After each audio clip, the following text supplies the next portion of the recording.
अध्याय 1031 लेडी असुर रानी के स्वामी। वे उससे क्षमा मांग रहे हैं। वे दुश्मन नहीं बल्कि गुरु और शिष्य हैं। यांग ये इस समय काफी स्तब्ध था। टकराना। अचानक आसपास की आत्मिक ऊर्जा यांग यी की दिशा में पागलों की तरह उमड़ पड़ी और फिर वे महिला में प्रवेश कर गईं। यांग ये चौंक गया क्योंकि उसने देखा कि एक असाधारण रूप से विशाल क्षेत्र में आध्यात्मिक ऊर्जा उसकी ओर बढ़ रही थी और महिला में प्रवेश कर रही थी। इसके अलावा उसने देखा कि आध्यात्मिक ऊर्जा में वास्तव में बैंगनी ऊर्जा के धागे मिश्रित थे। यांग ये जानता था कि यह संभवतः इस दुनिया की सर्वोत्कृष्ट बैंगनी ऊर्जा थी। महिला धीरे धीरे यांग ये की पीठ से ऊपर तैरने लगी। जैसे जैसे आत्मिक ऊर्जा उसके अंदर निरंतर प्रवाहित होती गई, यांग ये ने देखा कि उसके नंगे पैरों और हाथों की चोटें वास्तव में ठीक हो रही थीं। यांग ये ने उसकी ओर देखा और फिर धीरे धीरे पीछे की ओर बढ़ा और जाने ही वाला था। लेकिन अचानक असुर रानी ने उसका रास्ता रोक दिया। एक इंसान। असुर रानी की आवाज उसके मुखौटे के नीचे से गूंजी। हालांकि उसकी आवाज शांत थी, यांग ये को उसके भीतर ठंडक का एहसास हो रहा था। यांग ये ने सिर हिलाया और कहा, चिंता मत करो, मैं अभी निकल जाऊंगा। फिलहाल वह बस जल्द से जल्द अकादमी लौटना चाहता था और यहाँ कोई समय बर्बाद नहीं करना चाहता था। असुर रानी ने आगे कहा, सृष्टि का वृक्ष तुम्हारे कारण लुप्त हो गया। यांग ये की आंखें थोड़ी सिकुड़ गईं और उसे पता था कि अब शांति से वहां से निकल पाना असंभव था। यांग ये ने हमेशा ऊपरी हाथ हासिल करने के लिए पहल करने के सिद्धांत को कायम रखा था, इसलिए उसने अपनी तलवार तेजी से घुमाई और उसकी तलवार की नोक से तलवार की ऊर्जा की एक किरण आगे की ओर निकली। हालांकि असुर रानी के सामने पहुंचने से पहले ही एक अदृश्य शक्ति ने उसे नष्ट कर दिया। हालांकि यांग यी कुछ हजार किलोमीटर दूर था। गति के नियमों और डार्क स्वॉर्ड विंग्स द्वारा बढ़ाए जाने पर उनकी गति संतों से कहीं अधिक हो गई। असुर रानी की आंखें थोड़ी सिकुड़ गईं और वह उसका पीछा करने वाली थी। हालांकि वह अचानक रुक गई, जबकि उसकी आंखों में घबराहट का एक निशान दिखाई दिया। क्योंकि यांग ये जो अभी भाग गया था, अचानक वापस आ गया था। मुझे लगता है कि हमें इस बारे में बात करनी चाहिए, यांग ये ने बहुत गंभीर तरीके से कहा। लड़ने और भागने से समस्या हल नहीं होगी, है ना? असुर रानी की आंखों में अभी भी घबराहट के भाव थे। हालांकि जब उसने यांग ये के पीछे देखा तो यह भाव थोड़ा कम हो गया, क्योंकि यांग ये के पीछे अचानक एक काले कपड़े पहने व्यक्ति प्रकट हो गया था। यांग ये के मुंह के कोने फड़क उठे जब उसने काले कपड़े पहने व्यक्ति के आने का आभास किया। उसने सोचा था कि उसकी गति तेज है, लेकिन उसने देखा कि यह लाइट मैडन से कहीं कमतर थी। यह सिर्फ उसकी गति ही नहीं थी, बल्कि उनकी ताकत में भी बहुत बड़ा अंतर था। उसके हमले इतने तेज थे कि वह भी उन्हें देख नहीं सका। इसलिए उसके पास यहाँ वापस आने के अलावा कोई विकल्प नहीं था। किसी भी मामले में असुर रानी इंसानों से नफरत करती थी, इसलिए वह लाइट मैडन को देखना पसंद नहीं करती और पहले लाइट मैडन को मार सकती थी। यांग ये इस बात को लेकर काफी उत्सुक थी कि लाइट मैडन या प्रीफेक्चर की नंबर 1 विशेषज्ञ असुर रानी से कौन अधिक शक्तिशाली है। एक और मानव। असुर रानी की आवाज में स्पष्ट शीतलता और हत्या की मंशा थी। लाइट मैडन ने असुर रानी पर ध्यान नहीं दिया और इसके बजाय यांग ये को देखा। इस समय यांग ये की पुतलियां सिकुड़ गईं और फिर उसके पास से एक विस्फोट की आवाज आई। उसके बाद उसे 300 मीटर पीछे धकेल दिया गया। उसने खुद को रोकते हुए नीचे देखा तो तलवार के कवच पर एक निशान था। यांग यी की आंखें थोड़ी सिकुड़ गईं जबकि उनके भीतर एक अत्यंत गंभीर अभिव्यक्ति दिखाई दी। लाइट मैडन की हमले की गति बहुत भयानक थी और अगर तलवार कवच नहीं होता तो वह तुरंत मारा जा सकता था। प्रतिक्रिया न देना अशिष्टता है, यांग ये ने गुस्से से दहाड़ते हुए कहा और वह प्रकाश की किरण में बदल गया जो मौके पर ही गायब हो गई। वह लाइट मैडन के सामने था जब वह फिर से प्रकट हुआ। उसी समय येलो स्विंग्स ने सीधे उसके सिर पर वार किया। हालांकि जब उसकी तलवार उसके करीब आने वाली थी तो अचानक उसके सामने प्रकाश की एक बाधा दिखाई दी और उसने उसकी तलवार को रोक दिया। झनकार। येलो स्प्रिंग्स हिंसक रूप से हिल गया, लेकिन यांग ये को इसे थोड़ा पीछे खींचने और फिर से जोर से वार करने में बस एक पल लगा। टकराना। इस बार प्रकाश की बाधा यांग ये की तलवार को रोकने में सक्षम नहीं थी और विस्फोट के कारण टूट गई। तुम्हारी ताकत पर नियंत्रण बुरा नहीं है, लाइट मैडन ने अचानक इशारा करने से पहले कहा। प्रकाश की टूटी हुई बाधा अचानक प्रकाश की कई ब्लेड में बदल गई जो यांग ये की ओर बढ़ी। वे वास्तव में इतनी तेज थीं कि यांग ये उनसे बिल्कुल भी नहीं बच पाए। सौभाग्य से वह लड़ाई शुरू होने के बाद से ही अत्यधिक सतर्क अवस्था में था, इसलिए जब उसने हमला किया तो 0 रैंक की तलवार की मंशा उसमें से निकल गई थी। उसी समय उसने जो तलवार कवच पहना था वह प्रकाश की अनगिनत किरणों में बदल गया जो प्रकाश की उन ब्लेड की ओर बढ़ी। प्रकाश की किरणें तुरंत यांग यी के कवच की तलवारों के नीचे डूब गईं।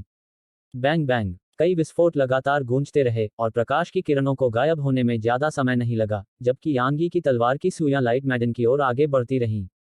0 रैंक तलवार का इरादा। लाइट मैडन की आंखों में आश्चर्य का एक निशान था। उसने अपना हाथ हल्के से हिलाया और फिर प्रकाश की अनगिनत किरणें अचानक आगे की ओर बढ़ीं। वे बेहद शक्तिशाली थे और तुरंत उन तलवार की सुइयों पर तलवार के इरादे को तितर बितर कर दिया और फिर उन्हें यांग ये की ओर वापस उड़ा दिया। यांग यी की पुतलियां सिकुड़ गईं। उसने अपना दाहिना हाथ हिलाया और तलवार की वे सुइयां तुरंत उसके पास लौट आईं और तलवार के कवच में बदल गईं जो अभी कुछ देर पहले उसके चारों ओर थी। उसी समय अचानक उसके चारों ओर प्रकाश की कई धारियां दिखाई दी और उन्होंने उसके भागने की कोई गुंजाइश नहीं छोड़ी। उसके बाद उन्होंने तुरंत उसे घेर लिया। हालांकि काले वस्त्र पहने महिला के पीछे की छाया अचानक हिल गई और फिर यांग ये उसके पीछे दिखाई दिया, इससे पहले कि उसकी मुट्ठी उसके सिर के पीछे की ओर जाती। लाइट मैडन का शरीर एक पल के लिए अकड़ गया। जाहिर है उसे उम्मीद नहीं थी कि यांग ये अचानक अंधेरे के नियमों का इस्तेमाल करेगा। हालांकि वह घबराई नहीं और अचानक उसके भीतर से प्रकाश की एक किरण निकली और यांग ये की मुट्ठी की ओर बढ़ी। जब यांग ये की मुट्ठी उसके सिर पर वार करने वाली थी, टकराना। प्रकाश की किरण तुरंत ही नष्ट हो गई, लेकिन प्रकाश की अनगिनत ब्लेडों को अचानक यांग यी से टकराने और उसे उड़ा देने में केवल एक पल लगा। यांग ये ने खुद को देखा। इस समय उसकी तलवार का कवच निशानों से ढका हुआ था और उसे आखिरकार समझ में आ गया कि महिला ने क्यों कहा था कि प्रकाश के रहते हुए 10 संत भी लाइट मैडन का मुकाबला नहीं कर सकते। ऐसा इसलिए था क्योंकि प्रकाश वाली हर जगह ऊर्जा से भरी होती है जिसका वह उपयोग कर सकती है। यदि उसके पास शून्य रैंक तलवार की मंशा और तलवार कवच नहीं होता तो वह उसके लिए बिल्कुल भी मुकाबला नहीं कर पाता। अचानक असुर रानी बोली, आप नीचे के मंडप से प्रकाश युवती हैं। हालांकि लाइट मैडन ने असुर रानी की उपेक्षा की और यांग ये को देखा, दिव्य श्रेणी के खजानों से आच्छादित, जो शक्ति के बाहरी स्रोतों पर निर्भर करता है, वह उल्लेख के लायक नहीं है। वह फिर से हमला करने वाली थी जब उसने इस बिंदु पर बात की। अचानक असुर रानी ने अपना हाथ उठाया और उसे लाइट मैडन की दिशा में थप्पड़ मार दिया। एक विशाल ताड़ का पेड़ अंतरिक्ष को चीरता हुआ लाइट मैडन पर पंजे से हमला कर रहा था। लाइट मैडन के नीचे का छोटा सा द्वीप तुरंत ढह गया और असुर रानी के हमले की शक्तिशाली ताकत ने लाइट मैडन के आसपास के विशाल क्षेत्र में जगह को बुरी तरह से विकृत कर दिया। यांग ये की पलकें झपकने लगी जब उसने यह दृश्य देखा। पाइन प्रांत के नंबर 1 विशेषज्ञ से जैसी उम्मीद थी, लेकिन क्या उसे स्वर्ग दाव द्वारा निशाना बनाए जाने का डर नहीं है? आखिरकार लाइट मैडन भी एक संत है। टकराना। इस बीच आसमान से प्रकाश की कई किरणें बरसीं और वे विशाल ताड़ के पेड़ से टकराईं। दोनों ही हमले हिंसक रूप से कांप उठे और फिर अचानक अलग हो गए। ऊर्जा की अनगिनत लहरें आसपास की ओर बह गईं और उनकी टक्कर से शक्तिशाली झटके ने नीचे समुद्र में बड़ी लहरें पैदा कर दीं। यांग ये के मुंह के कोने फड़क उठे। उसने उन पर और ध्यान नहीं दिया और जाने के इरादे से पीछे मुड़ गया। हालांकि वह महिला जिसे असुर रानी गुरु कहती थी, अचानक उसके सामने आ गई। यांग यी के पास कहने को शब्द नहीं थे। उसने उसकी ओर देखा और फिर उसने लाइट मैडन को देखा। छोड़ो। असुर रानी ने जब स्त्री की बात सुनी तो उसने तुरंत हमला करने का इरादा त्याग दिया और फिर वह एक आज्ञाकारी शिष्या की तरह स्त्री के पास चली गई। यांग यी इस दृश्य को देखकर दंग रह गया। प्रकाश युवती ने कहा, उसे मरना ही होगा। यांग ये का चेहरा काला पड़ गया। क्या वह थोड़ी ज्यादा दबंग नहीं है? मैंने सिर्फ अंधेरे के नियमों को समझा है, फिर भी वह मुझे मारने पर अड़ी हुई है। यांग ये सिर्फ कल्पना कर सकता था कि अगर लाइट मैडन को पता चल जाए कि उसने शैडो मैडन को मार दिया है तो क्या होगा। महिला की आवाज शांत रही, मैंने कहा था छोड़ो। लाइट मैडन बहुत जिद्दी थी, अगर मैं मना कर दूं तो क्या होगा। आखिरकार वह नेदर पवेलियन की सदस्य थी, इसलिए उसे दूसरों की राय की परवाह क्यों करनी चाहिए।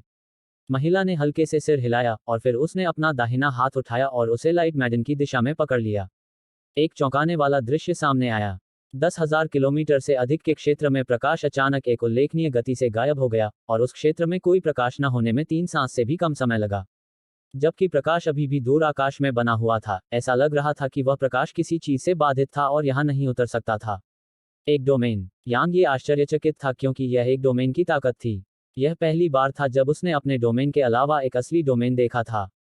एक डोमेन। लाइट मैडन की आवाज में आश्चर्य था और साथ में डर का भी भाव था। तुम ही हो जिसे वे दुनिया भर में घूमने वाली महिला कहते हैं।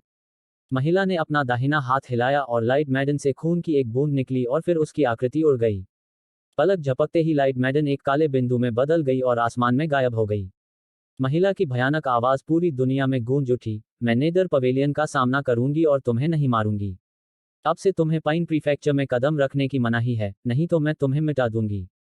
इस बीच यांग यी के दिल में तूफानी लहरें उमड़ रही थीं। एक डोमेन। मैंने एक डोमेन देखा। तो एक डोमेन इतना भयानक है। इस समय यांग ये को एहसास हुआ कि यह उसका तलवार क्षेत्र नहीं था जो कमजोर था, यह वह था जिसने वास्तव में इसकी क्षमता को नहीं समझा था। इस बीच महिला ने अचानक मुड़कर यांग ये की ओर देखा और कहा, हमें अब अपना काम निपटा लेना चाहिए। क्या काम है? यांग ये की पलकें झपक गईं। क्या अब जब हम सुरक्षित हैं तो वह मुझसे बदला लेने का इरादा रखती है? महिला ने शांति से कहा, मुझे याद है कि तुमने कहा था कि भागने के बाद हम एक तरफा लड़ाई लड़ेंगे। अगर तुम जीत गए तो हम बीती बातें भूल जाएंगे, और अगर मैं जीत गई तो मैं तुम्हारे साथ जो चाहूं कर सकती हूं। अब तुम पहला वार कर सकते हो।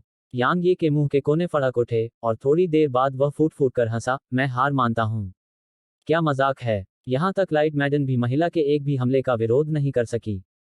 उसके लिए क्या, वह लाइट मैडन को भी नहीं हरा सका। महिला ने हल्के से सिर हिलाया, लेकिन कुछ नहीं बोली और चुप हो गई। यांग ये ने उसकी ओर देखा और कहा, मुझे कुछ समझ नहीं आ रहा है। चूंकि तुम असुर रानी के स्वामी हो तो तुम्हें वहां क्यों बंद किया गया? इसके अलावा तुम्हें सील भी कर दिया गया था। उसने अपना सिर थोड़ा हिलाया, मैंने खुद को सील कर लिया। यांग ये हैरान था, क्यों? उसने उसे देखा, एक पल के लिए गहराई से सोचा और कहा, मैं बहुत शक्तिशाली हूं और यह दुनिया इसे सहन करने में सक्षम नहीं है। यांग ये अवाक रह गया। महिला ने कहा, चूंकि आपने हार मान ली है, इसलिए मैं अपना अनुरोध करती हूं। मैं आपको छोड़ सकती हूं, लेकिन मुझे आपका वह छोटा सा शिवालय चाहिए। यांग ये की अभिव्यक्ति तुरंत हिंसक रूप से बदल गई जब उसने उसे सुना।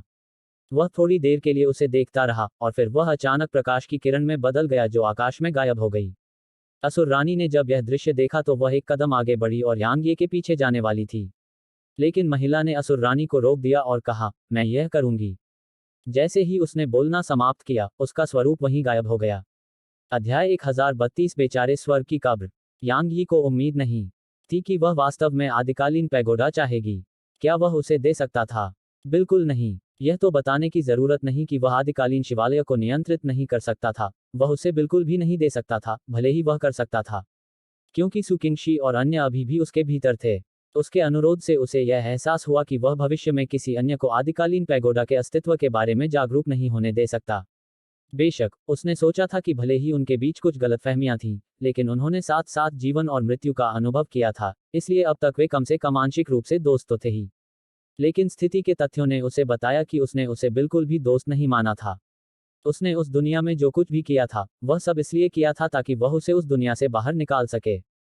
क्या उसे मार दिया जाए जब वह अभी भी उस दुनिया में थी? यह विचार यांग ये के मन में आया था। आखिरकार वह जानता था कि आदिकालीन शिवालय कितना अनूठा था। हालांकि उसे उस विचार को अस्वीकार करने में ज्यादा समय नहीं लगा, क्योंकि जबकि उसके पास बिल्कुल भी ताकत नहीं थी, यह वास्तव में वैसा ही था जैसा उसने कहा था। वह बस इसका उपयोग नहीं कर सकती थी, और ऐसा नहीं था कि उसके पास कोई ताकत नहीं थी। इसके अलावा अगर यांग ये अपनी ताकत का इस्तेमाल करती तो निश्चित रूप से मर जाती। जाहिर है महिला ने उससे झूठ नहीं बोला था। यांग ये हवा में उड़ना जारी नहीं रखा। वह जमीन पर उतरा और अपनी आभा को छिपाने के लिए तलवार के क्षेत्र का इस्तेमाल किया, क्योंकि अगर वह अपनी आभा को छिपा भी लेता तो भी उड़ना बहुत खतरनाक होता। आखिरकार वह अभी भी एक बड़ा लक्ष्य होगा। इसके विपरीत जमीन पर अनगिनत चीजें थीं जिनका इस्तेमाल वह खुद को छिपाने के लिए कर सकता था, और इससे स्वाभाविक रूप से उसके लिए उसे पकड़ना और भी मुश्किल हो गया। हालांकि महिला की ताकत का ख्याल रखते हुए यांग यी ने और भी सावधानी से काम किया। उसने सिर्फ छाया में यात्रा करने का फैसला किया और खुद को उन छायाओं का हिस्सा बनाने के लिए अंधेरे के नियमों का इस्तेमाल किया। तलवार क्षेत्र और अंधेरे के नियमों के संयोजन ने यांग यी को भागने की अपनी क्षमता में थोड़ा आश्वस्त महसूस करने की अनुमति दी।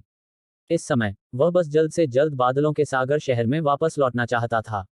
आखिरकार वह इतने लंबे समय से उस दुनिया में फंसा हुआ था और उसे आश्चर्य हो रहा था कि शहर में स्थिति कैसी होगी। जब उसने इस बिंदु तक सोचा तो वह अपनी गति बढ़ाए बिना नहीं रह सका, लेकिन उसे अचानक रुकने में ज्यादा समय नहीं लगा, क्योंकि एक महिला अचानक 100 मीटर आगे दिखाई दी थी। उसने बर्फ की सफेद पोशाक पहनी हुई थी, उसकी आंखें शरद ऋतु की ओस की तरह साफ थीं और वह बिल्कुल शांत थी, और कोमल और शुद्ध सफेद त्वचा थी। उसका पूरा शरीर एक धुंधली और अस्पष्ट चमक से ढका हुआ था, और वह एक स्वर्गीय और दूसरी दुनिया की देवी की तरह लग रही थी। वह कोई और नहीं बल्कि असुर रानी की स्वामिनी थी। यांग ये अभी भी छाया में छिपा हुआ था। वह एक पेड़ की छाया में विलीन हो गया था, और तलवार के प्रभाव के साथ यह कहा जा सकता था कि उसके पास से गुजरने वाला एक संत भी उसकी उपस्थिति को नोटिस नहीं कर पाएगा। हालांकि वह जानता था कि उसने उसकी उपस्थिति को नोटिस कर लिया है। यांग ये ने एक पल के लिए गहराई से सोचा और फिर भागने का विकल्प चुनने के बजाय वह आगे बढ़ गया। भागना उसके सामने क्रूर वास्तविकता ने उसे बताया कि वह ऐसा नहीं कर सकता और वह केवल समय बर्बाद करेगा। क्या तुम सच में ऐसा करने जा रही हो? यांग ये उसके पास गया और उसकी आंखों में देखा।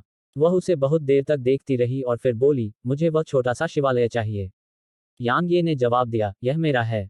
उसने उसकी आंखों में देखा और उसकी आवाज शांत थी, फिर भी उसमें भयंकर ठंडक थी। अगर मैं चाहूं तो यह अभी मेरा हो सकता है।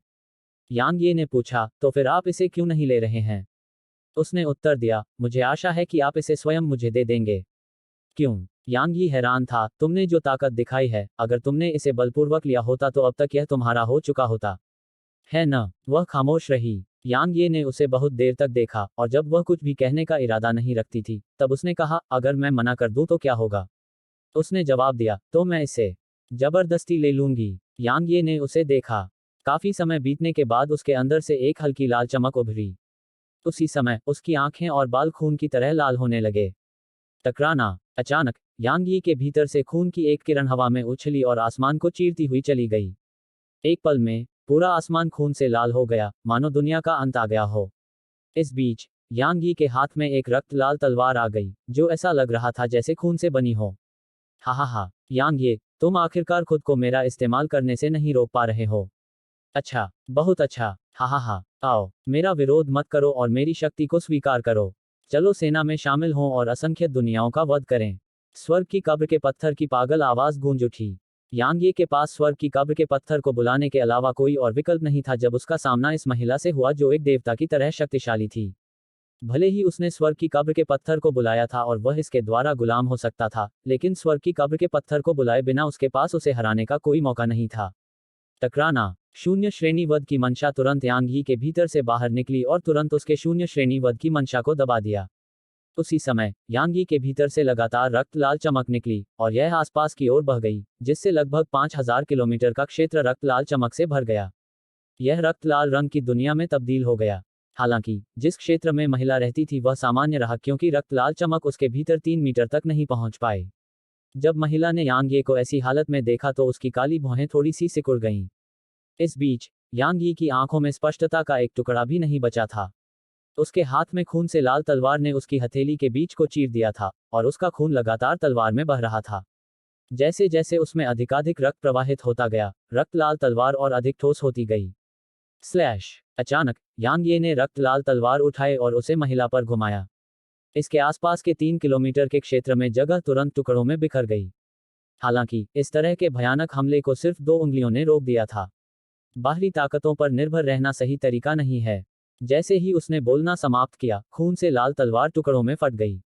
उसी समय महिला ने एक कदम आगे बढ़ाया और यांग ये के माथे के बीच में अपनी उंगली थपथपाई, वहां वापस जाओ। जैसे ही उसने बोलना समाप्त किया, उसकी उंगली की नोक से एक रहस्यमय शक्ति निकली और यांग यी की भौहों के बीच में घुस गई। आह! इस बीच स्वर्ग की कब्र की दयनीय और तीखी चीख गूंजी, कौन? तुम कौन हो? तुम वास्तव में कौन हो? इस दुनिया में ऐसी ताकत का होना असंभव है। आह! अभी रुक जाओ। हेवेंस ग्रेवस्टोन की आवाज धीरे धीरे कमजोर होती गई। अंत में यह पूरी तरह से गायब हो गई। इस बीच आकाश में भरी लाल चमक वापस यांग ये में वापस आ गई, जैसे कि घटती हुई लहरें। यांग ये को सामान्य होने में ज्यादा समय नहीं लगा। हालांकि वह कमजोर अवस्था में था। उसने यांग यी को देखा और कहा, तुम अभी बहुत कमजोर हो, इसलिए इसे न बुलाना ही बेहतर है। अन्यथा मैं तुम्हें पूरी तरह से गुलाम बना दूंगी और तुम खुद नहीं रह पाओगे। यांग ये ने जवाब दिया, तुम संत नहीं हो। उसने सोचा था कि उसकी ताकत भयानक थी, फिर भी उसे संत होना चाहिए और वह सिर्फ एक संत थी जिसके पास ऐसी ताकत थी जो आम संतों से कहीं ज्यादा थी। लेकिन अब उसे पता था कि वह गलत था। अगर वह सिर्फ एक संत होती, तो उसके लिए स्वर्ग की कब्र को इतनी आसानी से दबा पाना असंभव होता। आखिरकार प्राचीन तलवार स्कूल के सभी संत उस दिन कुछ भी करने में सक्षम नहीं थे। फिर भी अब उसने बस हल्के से थपथपाया और उसे दबा दिया। यह लगभग छोटे भंवर के बराबर था। उसने कहा, यदि आप वास्तव में उस तलवार पर नियंत्रण प्राप्त करना चाहते हैं, तो आपको अपनी इच्छाशक्ति को मजबूत करना होगा। ऐसा करने का एकमात्र तरीका है कि आप अपने शरीर को संयमित करने के लिए लगातार तारकीय ऊर्जा का उपयोग करें जब तक कि आप इससे होने वाले नुकसान के आदी न हो जाएं। उस समय आपकी इच्छाशक्ति इतनी मजबूत होनी चाहिए कि आप उस तलवार से प्रभावित न हो। यांग ये ने गहरी सांस ली और कहा, मैं तुम्हें पगोडा नहीं दे सकता।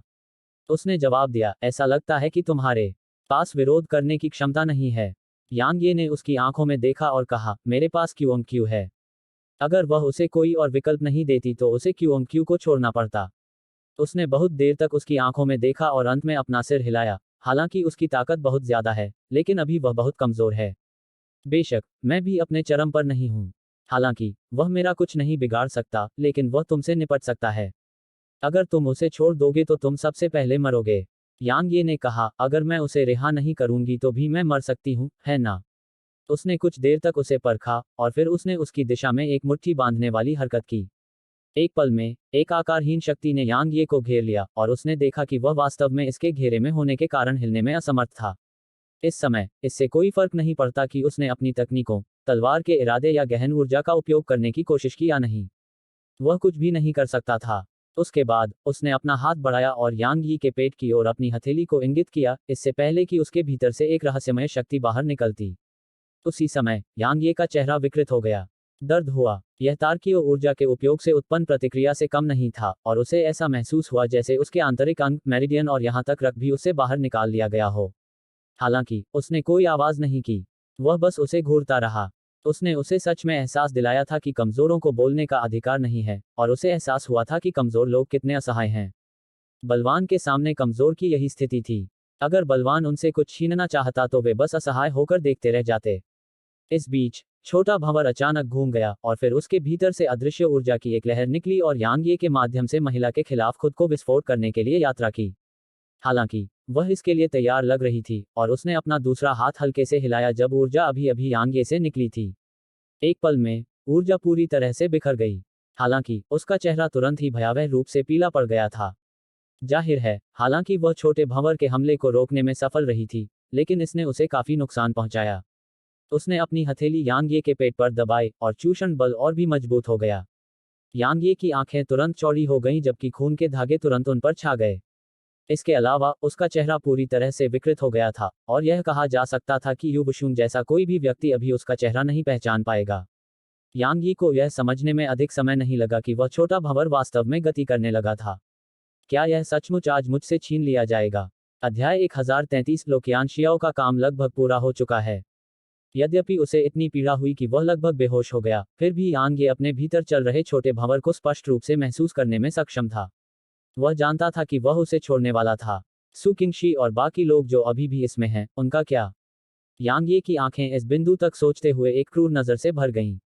इस समय, वह किसी और चीज की परवाह नहीं कर सकता था और क्यू को बुलाने वाला था। हालांकि, वह यह जानकर चकित था कि वह ऐसा नहीं कर सकता, क्योंकि एक रहस्यमयी शक्ति ने उसकी सारी ताकत को पूरी तरह से बंद कर दिया था। इसलिए, उसकी गहन ऊर्जा का उल्लेख नहीं करना, वह एक उंगली भी नहीं उठा सकता था। टकराना। इस बीच, यांग ये को लगा कि उसका सिर फटने वाला है, और फिर उसे भारीपन महसूस हुआ और वह बेहोश हो गया। उसी समय महिला अचानक रुक गई। जैसे ही उसने ऐसा किया, वह छोटा भंवर जो यांग ये के दानतयान से चला गया था, तुरंत वापस वहीं चला गया जहां वह था। वह बस चुपचाप उसे देखती रही। अचानक, महिला के पीछे अंतरिक्ष में लहरों की एक लहर दिखाई दी, और फिर असुर रानी उसके पीछे प्रकट हुई। असुर रानी ने पूछा, गुरु, आपने रुक क्यों दिया? कुछ देर की खामोशी के बाद महिला ने जवाब दिया, यह उसकी आत्मा के साथ जुड़ गया है। वे साथ साथ जीते और मरते हैं। अगर मैं इसे जबरदस्ती ले लूं तो वह मर जाएगा। असुर रानी बोली, यह तो बस एक तुच्छ मनुष्य है। मर भी गया तो क्या हुआ? महिला अचानक असुर रानी को देखने के लिए मुड़ी, लेकिन उसने एक शब्द भी नहीं बोला। उसी समय, असुर रानी का नाजुक शरीर कांप उठा, और वह जल्दी से मौके पर घुटनों के बल बैठ गई। काफी समय बीतने के बाद महिला ने अपना दाहिना हाथ हिलाया और ऊर्जा की एक किरण ने असुर रानी को सहारा दिया। असुर रानी ने महिला की ओर देखा और एक शब्द भी बोलने की हिम्मत नहीं जुटा पाई। इस बीच, महिला ने मुड़कर यांग ये को देखा जो जमीन पर गिर पड़ा था, और काफी देर बीतने के बाद उसने कहा, चलो चलते हैं। असुर रानी बोली, लेकिन यह ठीक है, मैंने अभी इसे दबा दिया है और मैं भविष्य में कोई रास्ता खोज लूंगी। जैसे ही उसने बोलना समाप्त किया, उसका आकार वहीं गायब हो गया। महिला के चले जाने के बाद असुर रानी यांग ये के पास चली गई, और वह यांग ये को बहुत देर तक देखती रही, जबकि उसकी आंखों में धीरे धीरे ठंडक का एक निशान दिखाई देने लगा। हालांकि, उसने कुछ नहीं किया। उसने बस यांग ये पर एक गहरी और लंबी नजर डाली, और फिर वह वहीं गायब हो गई। Dot dot dot. एक दिन बाद, यांग ये की आकृति अचानक हिलने लगी, और फिर लगभग 1 घंटा बीतने के बाद यांग ये ने धीरे धीरे अपनी आंखें खोलीं। कुछ पल के लिए खामोशी छा गई, फिर वह तेजी से उठ बैठा, और फिर उसने आसपास के माहौल पर नजर डाली, क्या मैं अभी भी जिंदा हूं? जैसे ही उसने यह कहा, यांग ये को कुछ विचार आया और उसने तुरंत अपनी चेतना को इस शरीर में विसर्जित कर दिया। यांग यी ने जब उस छोटे भंवर को देखा तो उसने तुरंत राहत की सांस ली, और फिर वह एक बार फिर जमीन पर गिर पड़ा। छोटा भंवर ठीक है। यांग ये को भौहें सिकोड़ने में ज्यादा समय नहीं लगा। यह अभी भी मेरे पास क्यों है? क्या उसने इसे लेना छोड़ दिया? उसके पिछले रवैये के आधार पर ऐसा होने की संभावना बहुत कम है। लेकिन अगर उसने हार नहीं मानी, तो क्या छोटे भंवर ने फिर से उसका विरोध किया? हालांकि यांग ये को उस विचार का खंडन करने में ज्यादा समय नहीं लगा, क्योंकि उस छोटे भंवर ने सृष्टि के वृक्ष को वश में कर लिया था, स्वर्ग की आंख दाव से युद्ध किया था और क्यूओन क्यूई को दबा दिया था। यह कहा जा सकता है कि अपनी शक्ति का कई बार उपयोग करने के बाद यह अत्यंत कमजोर अवस्था में है। इससे पहले इसने उसे अंत में रोकने की कोशिश भी की थी, लेकिन इसे महिला ने रोक दिया था। दूसरे शब्दों में, यह अब उसका विरोध करने में पूरी तरह से शक्तिहीन था। यदि उसने हार मानने से इनकार कर दिया था और छोटे भंवर ने भी प्रतिरोध नहीं किया था, तो फिर उसने अंत में हार क्यों मान ली? यांग यी ने बहुत देर तक गहराई से सोचा, और फिर उसने अपना सिर हिलाया और इस बारे में सोचना बंद कर दिया, क्योंकि अभी इसके बारे में सोचना व्यर्थ था। यांग ये ने अपनी आंखें बंद कर लीं और अपनी चेतना को अपने शरीर में डुबो दिया। मुझे पता है कि तुम मेरी बात सुन सकते हो, इसलिए चलो आज ठीक से बात करते हैं। सबसे पहले, हमें यह स्वीकार करना होगा कि हम दोनों को धमकाया गया था, और हम पूरी तरह से हार गए थे। तुम यह स्वीकार करते हो, है ना? कुछ क्षण का मौन रहा, उसके बाद छोटा भंवर थोड़ा घूम गया। यांग ये ने जब छोटे भंवर की प्रतिक्रिया देखी तो कहा, मैं इसे स्वीकार करने के लिए तैयार नहीं हूं। तुम्हारा क्या? क्या तुम तैयार हो? छोटे भंवर ने बाईं ओर एक पूरा चक्कर लगाया और फिर दाईं ओर एक पूरा चक्कर लगाया। जाहिर है, यह अपनी अनिच्छा व्यक्त कर रहा था। ठीक है, हम एक समझौते पर पहुंच गए हैं। यांग ये ने आगे कहा, अब आइए इस बारे में बात करें कि हम इसे कैसे हल करेंगे। सबसे पहले, आपको यह समझ लेना चाहिए कि चाहे आप कितने भी मजबूत क्यों न हो जाएं, यह व्यर्थ है। क्योंकि अगर मैं मजबूत नहीं हूं, तो मुझे पकड़ना आपको पकड़ने के बराबर है। इसलिए, न केवल आपको ठीक होने के लिए कड़ी मेहनत करनी होगी, बल्कि आपको मुझे मजबूत बनने में मदद करनी होगी। बेशक, मैं समझता हूं कि मुझे मजबूत बनने के लिए खुद पर भरोसा करना होगा, लेकिन मुझे उम्मीद है कि अगर संभव हो तो आप मेरी मदद करने की पूरी कोशिश करेंगे। काफी देर की खामोशी के बाद, अचानक छोटे भंवर के भीतर से सुनहरी रोशनी की 5 किरणें चमक उठी, और फिर यांगे के सामने 5 सुनहरे फल प्रकट हुए। सृष्टि के फल। यह सृष्टि के फल थे जो उस छोटे भंवर ने उस दिन सृष्टि के वृक्ष को वश में करने पर प्राप्त किए थे। यांग ये ने उन्हें ले लिया, काफी देर तक चुप रहा, और फिर पूछा, क्या आप मुझे आदिकालीन पैगोडा में प्रवेश करने देंगे? अपनी वर्तमान ताकत के आधार पर, वह निश्चित रूप से पैगोडा के तीसरे स्तर तक पहुंचने में सक्षम होगा यदि वह इसमें प्रवेश कर सकता है। निश्चित रूप से तीसरे स्तर पर ऐसी चीजें थीं जो उसकी मदद कर सकती थीं। इसके अलावा, प्राइमोडियल पैगोडा में एक और क्षमता थी, और वह यह थी कि जब उसका जीवन खतरे में था, तो वह खुद को छिपाने में मदद कर सकता था। जब तक वह शिवालय में छिप सकता था, उसे पूरा भरोसा था कि पहले वाली महिला भी उसे ढूंढने में असमर्थ होगी। इसके अलावा, आदिम शिवालय में बहुत ज्यादा मात्रा में आदिम बैंगनी ऊर्जा भरी हुई थी, और अगर वह शिवालय में घुस जाता तो उसकी ताकत निश्चित रूप से तेजी से बढ़ती। हालांकि, यांग ये निराश था, क्योंकि छोटा भंवर पहले बाईं ओर फिर दाईं ओर घूम गया, और यांग ये जानता था कि ऐसा नहीं हो सकता। बेशक, वह जानता था कि छोटा भंवर जानबूझकर ऐसा नहीं कर रहा था, और शायद ऐसा इसलिए था क्योंकि छोटे भंवर को किसी तरह की समस्या का सामना करना पड़ा था। यही कारण था कि वह आदिम शिवालय में प्रवेश नहीं कर सका। यांग ये ने गंभीरता से पूछा, मैं आपकी रिकवरी में मदद के लिए क्या करूं? छोटा भंवर घूमने लगा। यांग यी को यह समझने में लगभग 2 घंटे लग गए कि इसका क्या मतलब है। इसमें कहा गया था कि उसे मजबूत बनना होगा। जब तक वह मजबूत होता जाएगा, तब तक यह ठीक हो जाएगा। संक्षेप में, इसकी पुनर्प्राप्ति की गति उस पर निर्भर थी। यांग ये ने गहरी सांस ली और फिर उसकी नज़र सृष्टि के फलों पर पड़ी। उसे याद आया कि महिला ने कहा था कि सृष्टि के फल सिर्फ व्यक्ति की साधना में बहुत बड़ा सुधार लाने में सक्षम नहीं हैं, बल्कि वे खजानों में भी सुधार ला सकते हैं। यह बिल्कुल स्वर्ग को चुनौती देने वाली बात थी, क्योंकि कुछ चुनिंदा खजानों के अलावा जो बढ़ सकते थे, बाकी की गुणवत्ता का एक निश्चित स्तर था, और उनकी गुणवत्ता को बढ़ाना व्यावहारिक रूप से असंभव था। उदाहरण के लिए, एक चट्टान को रेत से घिसकर बेहद चिकनी चट्टान बनाया जा सकता था, लेकिन वह फिर भी एक चट्टान था। यह सोने में नहीं बदल सकता था। लेकिन सृष्टि का फल किसी खजाने की गुणवत्ता बदल सकता है। अगर यह सच था, तो यह वास्तव में सृष्टि नाम का हकदार था। हालांकि वह इसे आजमाना चाहता था, लेकिन यांग ये ने आखिरकार खुद को रोक लिया। उसके पास सिर्फ 5 सिक्के थे, इसलिए वह अभी उन्हें खजाने पर इस्तेमाल नहीं कर सकता था। यांग ये ने अपना सिर उठाकर बादलों के सागर शहर की दिशा की ओर देखा, और फिर उसने एक ताबीज निकाला और उसे कुचल दिया। काफी समय बीतने के बाद उसके सामने अंतरिक्ष में लहरें उठी, और फिर यू बुशून की आवाज गूंजी, मैं आखिरकार तुमसे संपर्क करने में सक्षम हूँ।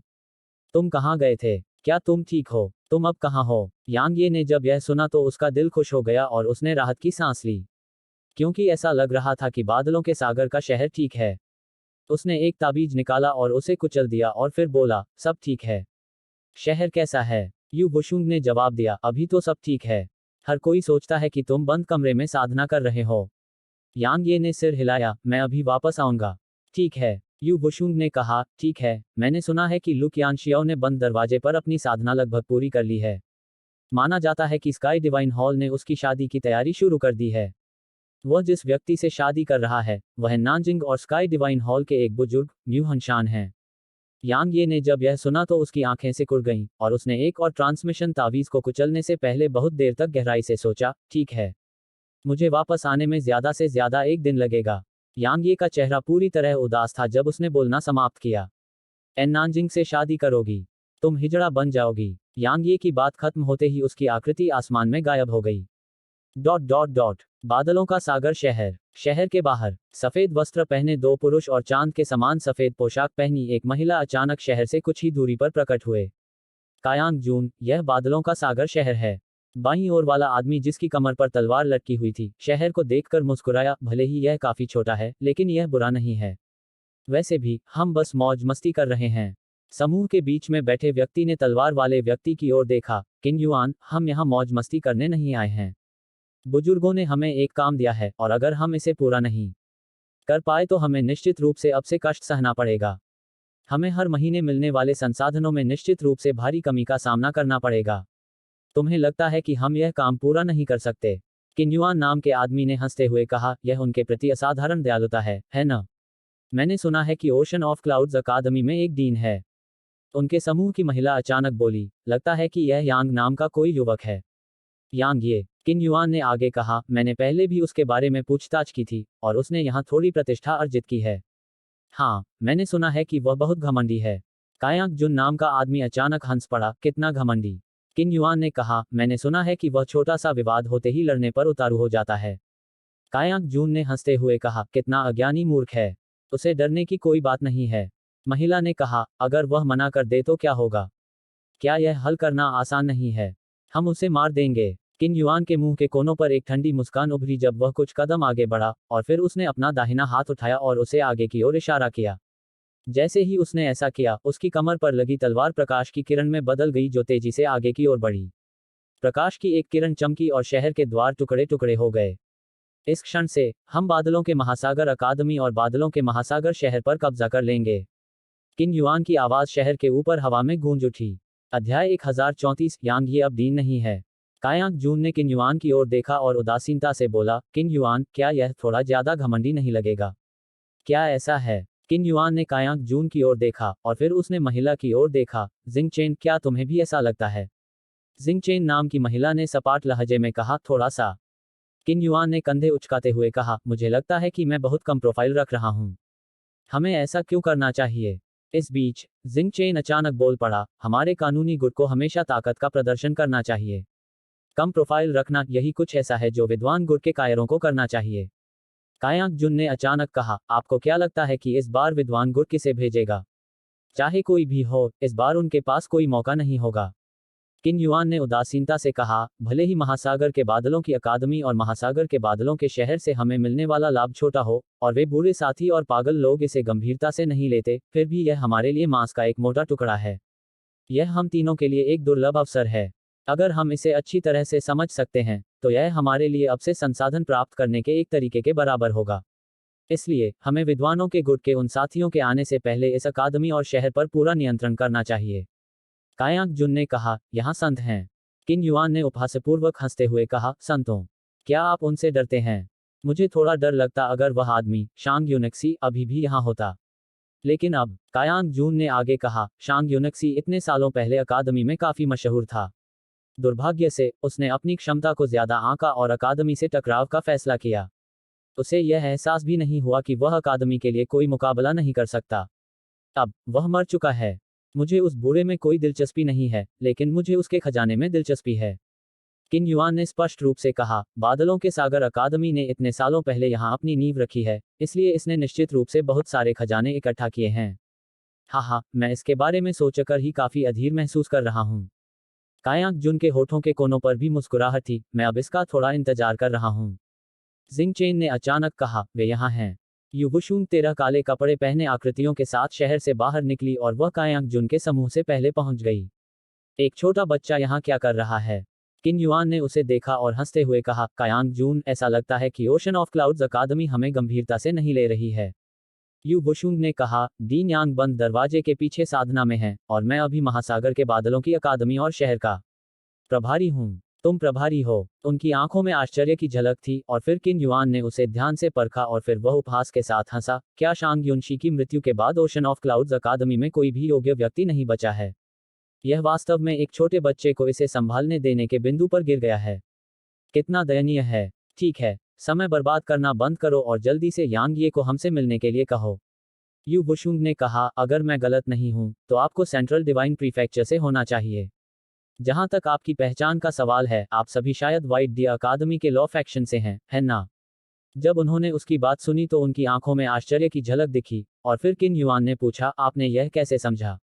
यह महत्वपूर्ण नहीं है। यू वुशुंग ने कहा, महत्वपूर्ण बात यह है कि आपके आने का कारण क्या है। यदि आप यहाँ मेहमान के रूप में हैं, तो मेरी अकादमी आपका गर्मजोशी से स्वागत करेगी, लेकिन यदि आप परेशानी की तलाश में आए हैं, हम यहाँ आपके साथ परेशानी मोल लेने आए हैं। किन युआन ने यू वुशुंग को बीच में टोकते हुए कहा, जबकि उसके मुंह के कोनों पर एक व्यंग्यात्मक मुस्कान थी, तो फिर आप क्या करेंगे? यू वुशुंग ने उसकी आंखों में देखा और कहा, तो आपको अपने साथ और अधिक सेना लानी चाहिए। हा हा हा। किन युआन जोर से हंसने लगा, और कयांग जून और जिंग चेन दोनों भी हंस पड़े। वे कुछ देर तक हंसते रहे, फिर किन युआन ने यू वुशुंग की ओर इशारा करते हुए कहा, कयांग जून, अगर मैं गलत नहीं हूं, तो वह छोटी लड़की कह रही है कि हम कमजोर हैं। ठीक है, मुझे यह स्वीकार करना होगा कि हम वास्तव में सेंट्रल डिवाइन प्रीफेक्चर में कुछ भी नहीं हैं। लेकिन यहाँ मुझे थोड़ा घमंड करने की अनुमति दें। अगर हम अभी भी यहाँ कमजोर माने जाते हैं, तो क्या पाइन प्रीफेक्चर के सभी प्रतिभाशाली लोग कुत्तों से भी कमजोर नहीं होंगे? ऐसा मत कहो, कायांग जून ने उदासीनता से कहा, अन्यथा अनगिनत लोग सोचेंगे कि हम पाइन प्रांत के प्रतिभाशाली लोगों को धमकाने के लिए जानबूझकर यहाँ आए हैं।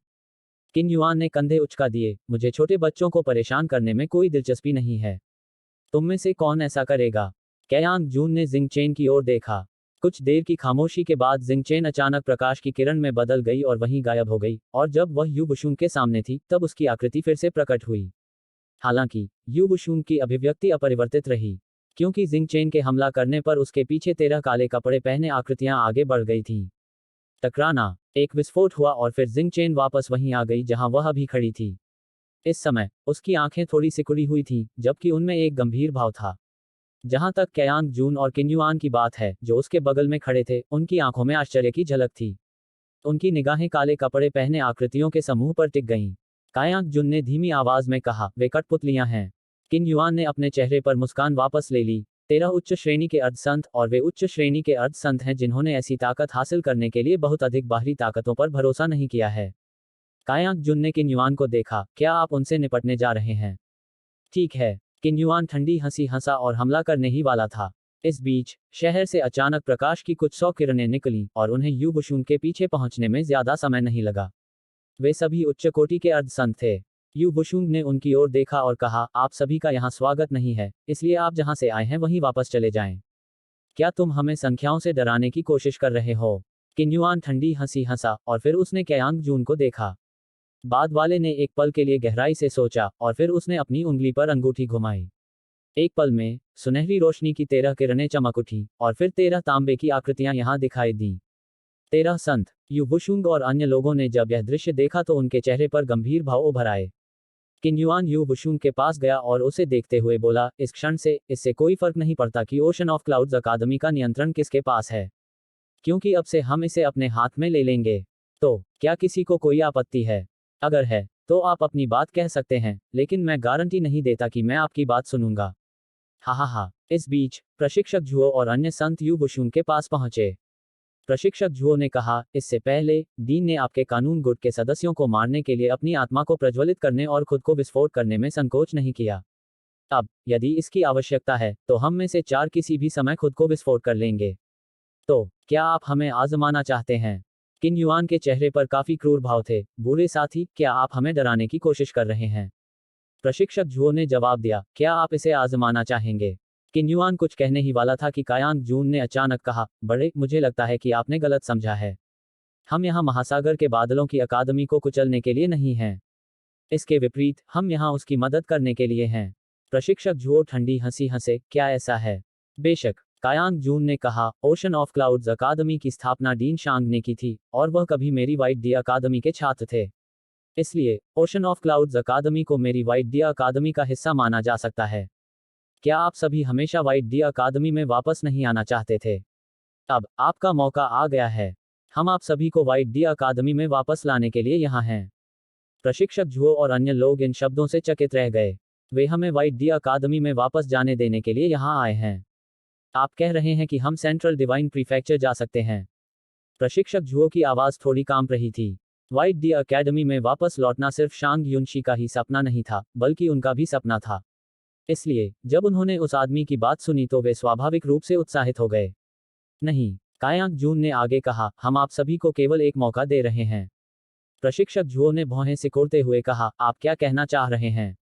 कायांग जून ने कहा, मैं कह रहा हूं कि ओशन ऑफ क्लाउड्स अकादमी और ओशन ऑफ क्लाउड्स सिटी अब से वाइट डी सिटी के अधीन होंगे। इसे सरल शब्दों में कहें तो ओशन ऑफ क्लाउड्स अकादमी और ocean of clouds city pine प्रांत में मेरी वाइट डी अकादमी की संपत्ति हैं। जहां तक आप सभी का सवाल है, अपनी वर्तमान ताकत के आधार पर आप स्वाभाविक रूप से वाइट डी अकादमी में वापस आ सकते हैं, लेकिन बाकी छात्र नहीं आ सकते।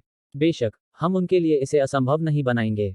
हम यहाँ परीक्षण आयोजित करेंगे, और कोई भी छात्र जो हमारी वाइट डी अकादमी में प्रवेश के लिए आवश्यकताओं को पूरा करता है, उसे हमारी अकादमी में शामिल होने की अनुमति दी जाएगी। प्रशिक्षक झुओ के चेहरे पर उत्साह था। सच में? कायांग जुन ने जवाब दिया, हम वाइट डी अकादमी की ओर से यहाँ हैं, तो क्या हम इस तरह की चीजों के बारे में मजाक करेंगे? इस बीच, यू वुशुंग ने अचानक कहा, मुझे याद है कि आपके लॉ गुड का इरादा हमारी अकादमी को नष्ट करने का था। अब उसने अपना मन क्यों बदल लिया है? शांग यूनिक्सी मर चुका है। कायांग जून ने उदासीनता से कहा, मेरा लॉ गुड उसे खत्म करना चाहता था, इसलिए अब जब वह मर चुका है तो हम निश्चित रूप से इस मामले को आगे नहीं बढ़ाएंगे। मेरी वाइट डी अकादमी ने उस अकादमी को खत्म करने का इरादा किया था जिसे वह पीछे छोड़ गया था, ताकि यह मेरी वाइट डी अकादमी की प्रतिष्ठा को खराब न करे। लेकिन स्वर्ग दयालु है, और मेरी वाइट डी अकादमी इस तरह की चरम सीमा तक नहीं जाना चाहती। इसलिए, हम आप सभी को एक मौका देने के लिए तैयार हैं। यू वुशुंग ने कहा, वह मौका यह है कि आप सभी को केवल कुछ शब्द बोलने होंगे, और आप अकादमी और शहर में सब कुछ प्राप्त कर लेंगे, है ना? दर्द के बिना कोई लाभ नहीं है। क्या आप इस सिद्धांत से अनजान हैं? कायांग जून ने उदासीनता से कहा, अन्यथा, मेरी वाइट डी अकादमी आप सभी को हमारी अकादमी में वापस आने का मौका क्यों देगी? आखिरकार, मेरी वाइट डी अकादमी को इस जगह के तथाकथित प्रतिभाशाली लोगों में कोई दिलचस्पी नहीं थी। फिर भी, अब हम आप सभी को एक अवसर देने के लिए तैयार हैं। यह आप सभी के लिए एक असाधारण दयालुता और अवसर है। यू वुशुंग ने कायांग जून पर कोई ध्यान नहीं दिया। उसने प्रशिक्षक झुओ को देखा और कहा, डीन ने अपने पूरे जीवन में वाइट डी अकादमी में लौटने की कोशिश की, लेकिन उन्हें उम्मीद थी कि हम अपनी गरिमा के साथ लौटेंगे, न कि दूसरों के दान के जरिए। तुम सम्मान के साथ लौटना चाहते हो? कायांग जुन ने ठंडी हंसी में कहा, तुम शांग यूनिक्सी की तरह मेरे वाइट डी अकादमी की प्रतियोगिता में भाग लेने के लिए लगातार छात्रों को भेजने का इरादा रखते हो। कितनी हास्यास्पद बात है। तुमने परिणाम देखा है। क्या वह पिछले 1000 वर्षों में कभी भी दयनीय हार के साथ नहीं लौटा है? लेकिन हमारे सिर हमेशा ऊंचे रहे हैं। यू वुशुंग ने प्रशिक्षक झुओ को देखा। प्रशिक्षक झुओ, यांग ये इससे सहमत नहीं होंगे।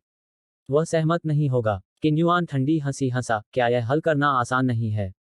हम उसे मार देंगे। कायांग जून ने कहा, शायद आप सभी को अपनी स्थिति का एहसास नहीं है। फिलहाल, हम आपकी राय नहीं ले रहे हैं। आप सभी के सामने सिर्फ 2 ही रास्ते हैं, या तो समर्पण कर दो या मर जाओ।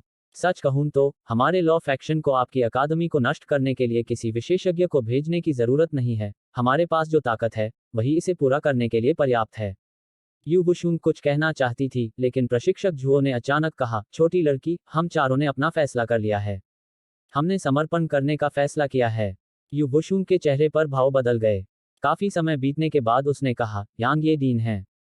उन्हें ही यह निर्णय लेना चाहिए। अब से वह डीन नहीं है। कायांग जून ने प्रशिक्षक झुओ को देखा, बड़े, आप क्या सोचते हैं? प्रशिक्षक झुओ और अन्य 3 संत चुप रहे। यू वुशुंग ने धीरे से अपनी मुट्ठियां भींच लीं, क्योंकि मौन मौन स्वीकृति के बराबर था। अध्याय 1035 शहर में चौंकाने वाले परिवर्तन। प्रशिक्षक झुओ, क्या आप वाकई यांग ये को डीन के पद से हटाने जा रहे हैं? यू वुशुंग ने प्रशिक्षक झुओ को देखा और कहा, यांग ये ने अकादमी और शहर में शांति वापस लाने में बहुत बड़ा योगदान दिया है। प्रशिक्षक झुओ, अगर आप किसी बाहरी व्यक्ति के कुछ शब्दों के कारण उसे उसके पद से हटाने के लिए अन्य 3 बुजुर्गों के साथ मिलकर काम करते हैं, तो क्या ऐसी हरकतें शहर और अकादमी में सभी को निराश नहीं करेंगी? किन युआन बोलने ही वाला था, लेकिन कायांग जून ने उसे रोक दिया, और फिर कायांग जून ने अपनी आंखों में उपहास के भाव के साथ यू बुशुंग और अन्य लोगों को देखा।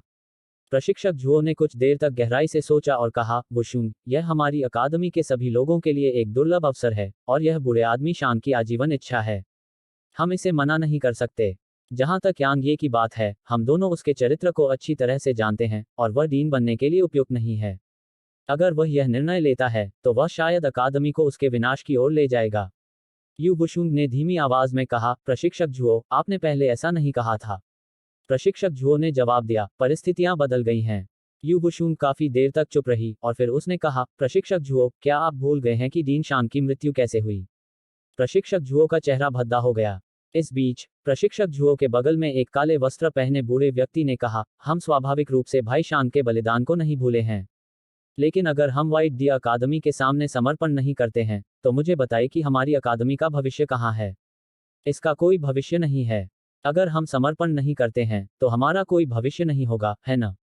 यू बुशुंग ने जवाब दिया, तो क्या हमें अकादमी और शहर दूसरों को दे देना चाहिए? प्रशिक्षक झुओ ने कहा, हमारी अकादमी का लक्ष्य व्हाइट डी अकादमी में वापस लौटना है। अब यह एक बिल्कुल दुर्लभ अवसर है जो हमारे हाथ में है, इसलिए कुछ खजाने छोड़ना कोई बड़ी बात नहीं है। बुशुंग, भविष्य में आगे देखो। अगर तुम व्हाइट डी अकादमी में शामिल हो पाते हो, तो तुम्हें एहसास होगा कि यह सब कुछ भी नहीं है। यू बुशुंग ने अपना सिर हिलाया और कहा, चूंकि आप सभी ने अपना निर्णय ले लिया है, इसलिए मुझे और कुछ नहीं कहना है।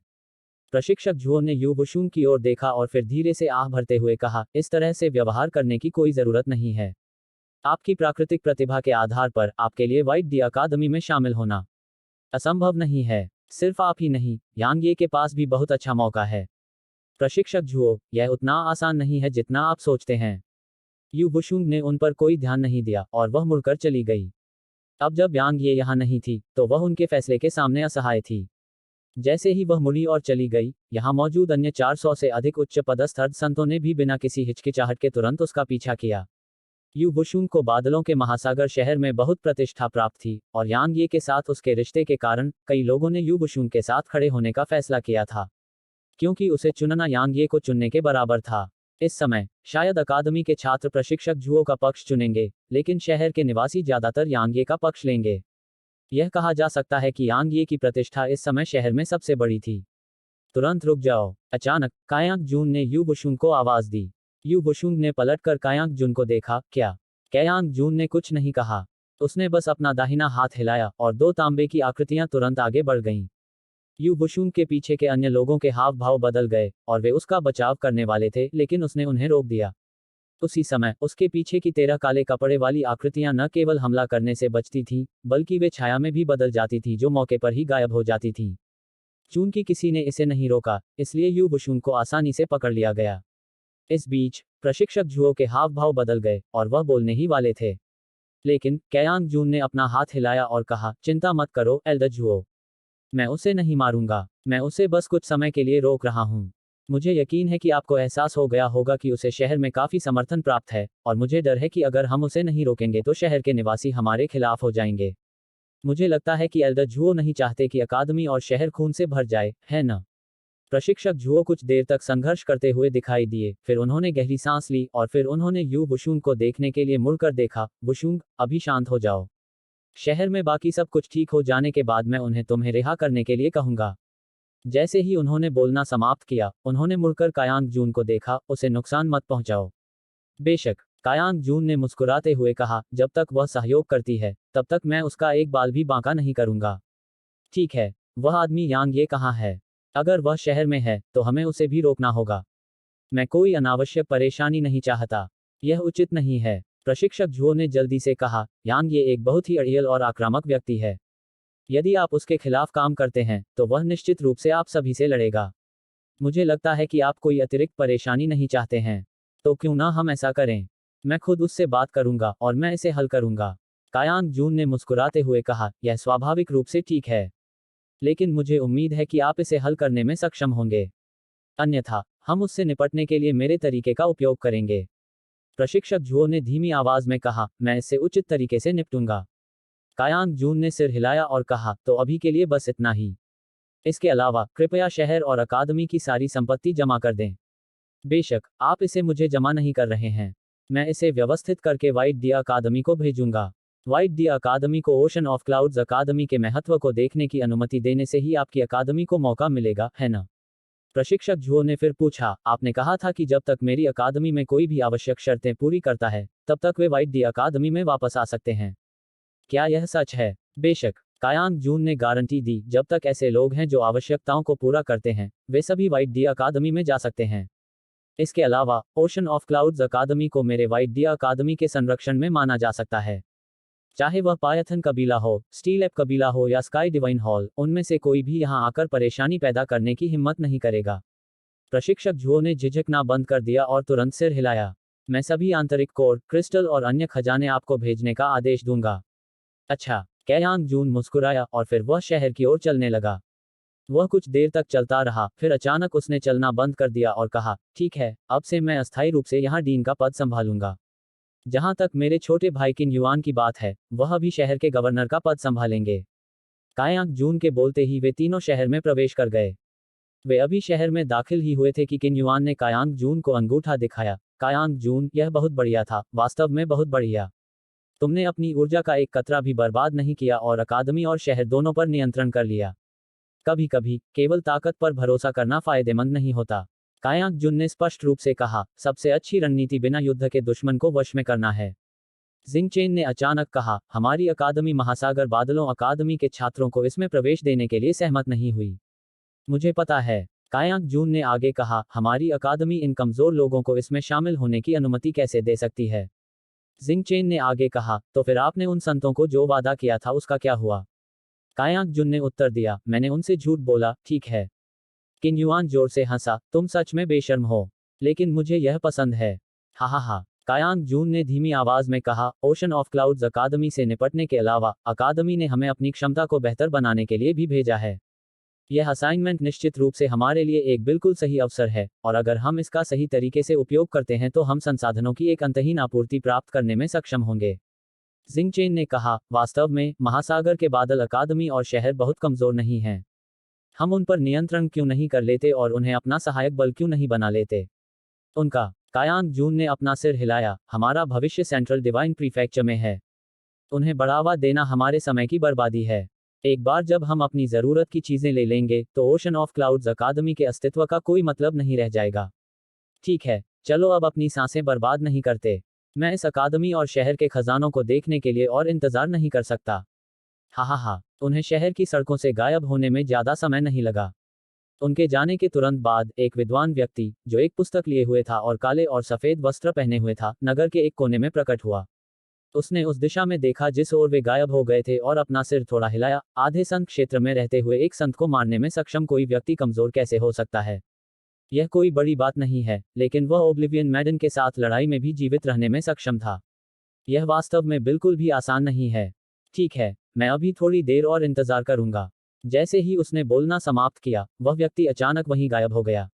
डॉट डॉट डॉट 6 घंटे बाद, बादलों के सागर शहर के नए नगर शासक किन युआन ने अचानक अपना पहला आदेश दिया। इस क्षण से शहर में रहने वाले किसी भी साधक को कर देना होगा, और कर बहुत अधिक थे, क्योंकि प्रत्येक साधक को हर महीने कम से कम 100 चरम श्रेणी के ऊर्जा पत्थर जमा करने होते थे। 100 चरम ग्रेड ऊर्जा पत्थर। यह निश्चित रूप से शहर के कई किसानों के लिए एक खगोलीय आंकड़ा था। उनमें से कई लोग यांग ये और यू बुशुंग की तलाश करने लगे, क्योंकि उन्हें उम्मीद थी कि यांग ये और यू बुशुंग उनके लिए न्याय करेंगे। हालांकि उन्हें एहसास हुआ कि यांग ये, यू बुशुंग और अन्य कहीं नहीं मिले। अंत में उन्हें पूरी जांच के बाद पता चला कि यू बुशुंग, लू वान, एर और यांग ये से जुड़े सभी लोग कैद हो चुके थे। जहां तक यांग यी का सवाल है, कोई नहीं जानता था कि वह कहां है। भले ही यांग यी और अन्य लोग उनकी मदद करने के लिए यहां न हो, फिर भी वे स्वाभाविक रूप से खुद को दूसरों की दया पर नहीं छोड़ेंगे। शहर के निवासियों ने स्वाभाविक रूप से इसका विरोध किया। हालांकि ऐसा करने वाले हर एक व्यक्ति को मार दिया गया और उनकी लाश को शहर की दीवारों पर लटका दिया गया। शहर के हर एक निवासी की संयुक्त सेना भी 13 संत दायरे की कठपुतलियों की ताकत का मुकाबला नहीं कर सकती थी। इसलिए उनके पास शहर छोड़ने के अलावा कोई विकल्प नहीं था। हालांकि पूरे शहर के आसपास के इलाके की सुरक्षा संतों द्वारा की जा रही थी। किसी को भी बिना शर्त जाने की इजाजत नहीं थी। वे चाहें तो जा सकते थे, लेकिन अपने साथ कुछ भी नहीं ले जा सकते थे। इसलिए शहर के निवासियों ने महासागर के बादलों की अकादमी से मदद मांगनी शुरू कर दी। लेकिन उन्हें यह देखकर आश्चर्य हुआ कि अकादमी के कई छात्र और बुजुर्ग किन युआन के अधीनस्थ बन गए थे। जो लोग किन युआन के अधीनस्थ नहीं बने थे, व्यवहारिक रूप से वे सभी मर चुके थे। डॉट डॉट डॉट इसी बीच शहर के बाहर एक आदमी दिखाई दिया। मैं आखिरकार यहाँ हूँ। वान र के डेंटियन को आखिरकार बहाल किया जा सकता है। अध्याय 1036 में यांग ये हूँ। यह निश्चित रूप से यांग यी था। वह अपनी पूरी गति से यात्रा करके जल्दी पहुंच गया था, और वह यह देखने के लिए इंतजार नहीं कर सकता था कि लू वान र कितनी खुश दिख रही होगी जब उसका डेंटियन वापस आ गया था।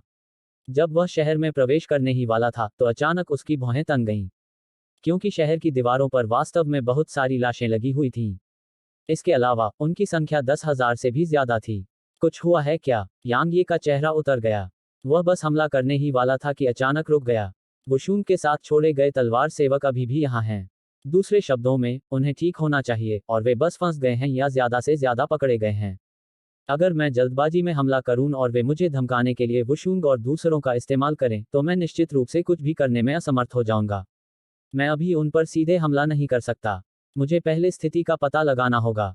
जब उसने इस बिंदु तक सोचा, तो यांग ये की आकृति एक छाया में बदल गई जो उसी स्थान पर गायब हो गई। डॉट डॉट डॉट शहर के गवर्नर की संपत्ति। 10 मिलियन चरम श्रेणी के ऊर्जा पत्थर। हा 6 घंटे से भी कम समय में हमने इतने सारे ऊर्जा पत्थर प्राप्त कर लिए हैं। अगर यह जारी रहा तो हम लगभग 2 सप्ताह में ही पूरी तरह से अमीर हो जाएंगे। किन युआन ने सिटी गवर्नर एस्टेट के हॉल में जोर से हंसते हुए कहा। 10 मिलियन चरम श्रेणी के ऊर्जा पत्थर उनके लिए भी बहुत बड़ी राशि थी। जिंग चेन और कैयांग जून किन युआन की तरफ से थे। कायांग जून ने जब किन युआन की बात सुनी तो उसके चेहरे पर हल्की मुस्कान आ गई। देखो तुम कैसे अभिनय कर रहे हो। यह सिर्फ 10 मिलियन चरम श्रेणी के ऊर्जा पत्थर हैं। लेकिन सच कहूं तो यह अकादमी और शहर वास्तव में बहुत समृद्ध हैं। किसी और चीज का जिक्र किए बिना, उनके पास वास्तव में 1.5 मिलियन से ज्यादा आंतरिक कोर थे, और उनमें से ज्यादातर मोनाक दायरे या उससे ऊपर के थे। इससे मैं वाकई हैरान रह गया। मैंने सुना है कि उन्होंने वेल्किन वुल्फ माउंटेन रेंज पर लड़ाई लड़ी थी, और वेल्किन वुल्फ माउंटेन रेंज पूरी तरह से कुचल दी गई थी। उन आंतरिक कोर को उस युद्ध के दौरान प्राप्त किया जाना चाहिए था। जिंग चेन ने भी मुस्कुराते हुए कहा, कोई बात नहीं, हमें अब सेंट रियल्म को प्राप्त करने के लिए अकादमी पर निर्भर नहीं रहना पड़ेगा। इसके अलावा हमें बहुत लंबे समय तक संसाधन प्राप्त करने के लिए काम नहीं करना पड़ेगा। किन युआन ने मुस्कुराते हुए कहा, शुरू में हमारी अकादमी के उन पागल लोगों को यहाँ आना परेशानी भरा लगा, और उन सभी ने मना कर दिया। अंत में बड़ों के पास हमें भेजने के अलावा कोई विकल्प नहीं था।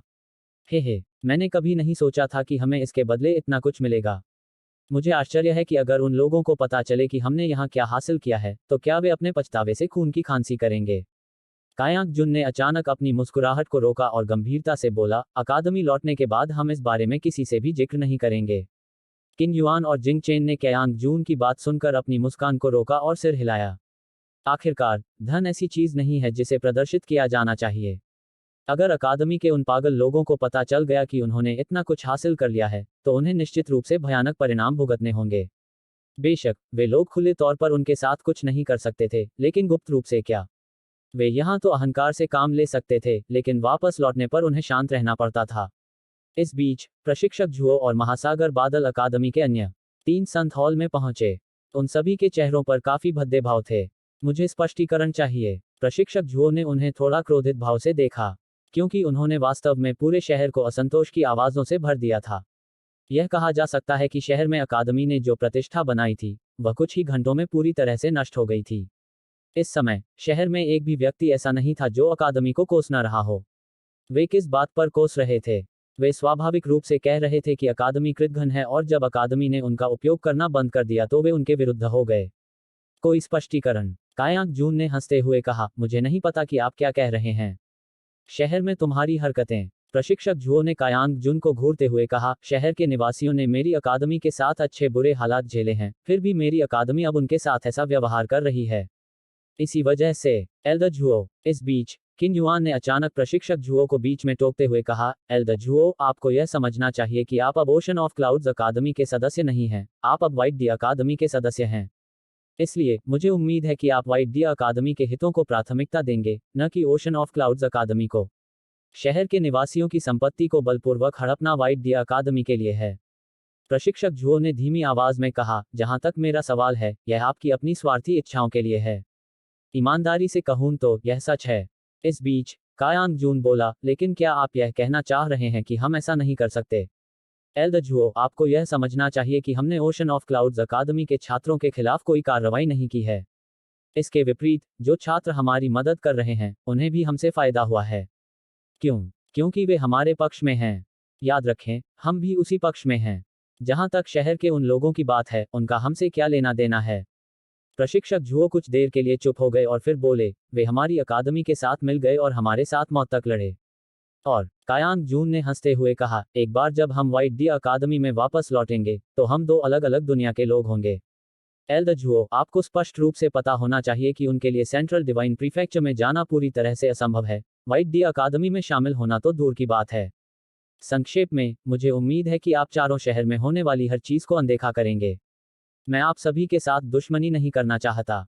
अगर हम दुश्मन बन भी जाते हैं, तो आपको स्पष्ट रूप से पता होना चाहिए कि जब तक आप सभी अपनी आत्माओं को प्रज्वलित नहीं करते और खुद को विस्फोटित नहीं करते, तब तक आपके पास थोड़ा सा भी मौका नहीं होगा। क्या वे लोग आपकी जान के लायक हैं? अब आप चुनाव कर सकते हैं। हमारे दुश्मन बनना या हमारे दोस्त बनना चुनिए। इस बीच किन युआन ठहाके लगाकर हंसा, अगर आप हमारे दोस्त हैं, तो किसी भी बात पर चर्चा की जा सकती है, लेकिन अगर आप हमारे दुश्मन हैं, तो हे। हम लॉ फैक्शन के सदस्यों को यह अच्छा लगता है जब हम जानते हैं कि हमारे दुश्मन कौन है, क्योंकि इससे स्थिति से निपटना और भी आसान हो जाता है। जैसे ही किन युआन ने बोलना समाप्त किया, 10 तांबे के संत यहां प्रकट हुए। जब उन्होंने उन तांबे के संतों को देखा तो उनके चेहरे के भाव बदल गए। प्रशिक्षक झुओ का चेहरा काफी भद्दा था, क्योंकि जब तक वे चारों अपनी आत्मा को प्रज्वलित करने और खुद को विस्फोट करने का फैसला नहीं करते, तब तक उनके पास 10 संतों को हराने का कोई मौका नहीं होगा। क्या यह उचित है कि हम अपनी आत्मा को प्रज्वलित करें और खुद को विस्फोटित कर लें? क्या शहर के लोगों की खातिर ऐसा करना उचित है? काफी समय बीतने के बाद प्रशिक्षक झुओ ने कायांग जून के समूह पर नजर डाली और कहा, मुझे आशा है कि आप सभी अपना वादा निभाएंगे। जैसे ही उन्होंने अपनी बात समाप्त की, वे अन्य संतों के साथ गायब हो गए। किन युआन ने ठंडे स्वर में कहा, वह बूढ़ा आदमी अधिक से अधिक परेशान करने वाला होता जा रहा है। अभी उसे किसी कोने में मत धकेलो। कायांग जून ने उदासीनता से कहा, हमारे पास उनसे निपटने के लिए दुनिया का सारा समय है। वर्तमान में सबसे महत्वपूर्ण मामला महासागर के बादलों की अकादमी और शहर के भीतर धन इकट्ठा करना है। ऐसा अवसर हमारे लिए बहुत दुर्लभ है। आखिरकार, अगर विद्वान गुट की सेनाएं यहां पहुंचती हैं तो स्थिति में बदलाव हो सकता है। जिंगचेन ने भौहें सिकोड़ते हुए कहा, ठीक है। विद्वान गुट के उन लोगों को अब तक यहां आ जाना चाहिए था। उनका कोई पता क्यों नहीं है? किन युआन ने ठंडे स्वर में कहा, कौन जानता है?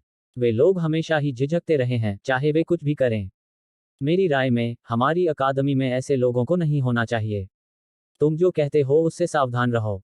कायांग जून अचानक चिल्लाया, किन युआन, तुम्हारा यह मुंह एक दिन तुम्हारी मौत का कारण बनेगा।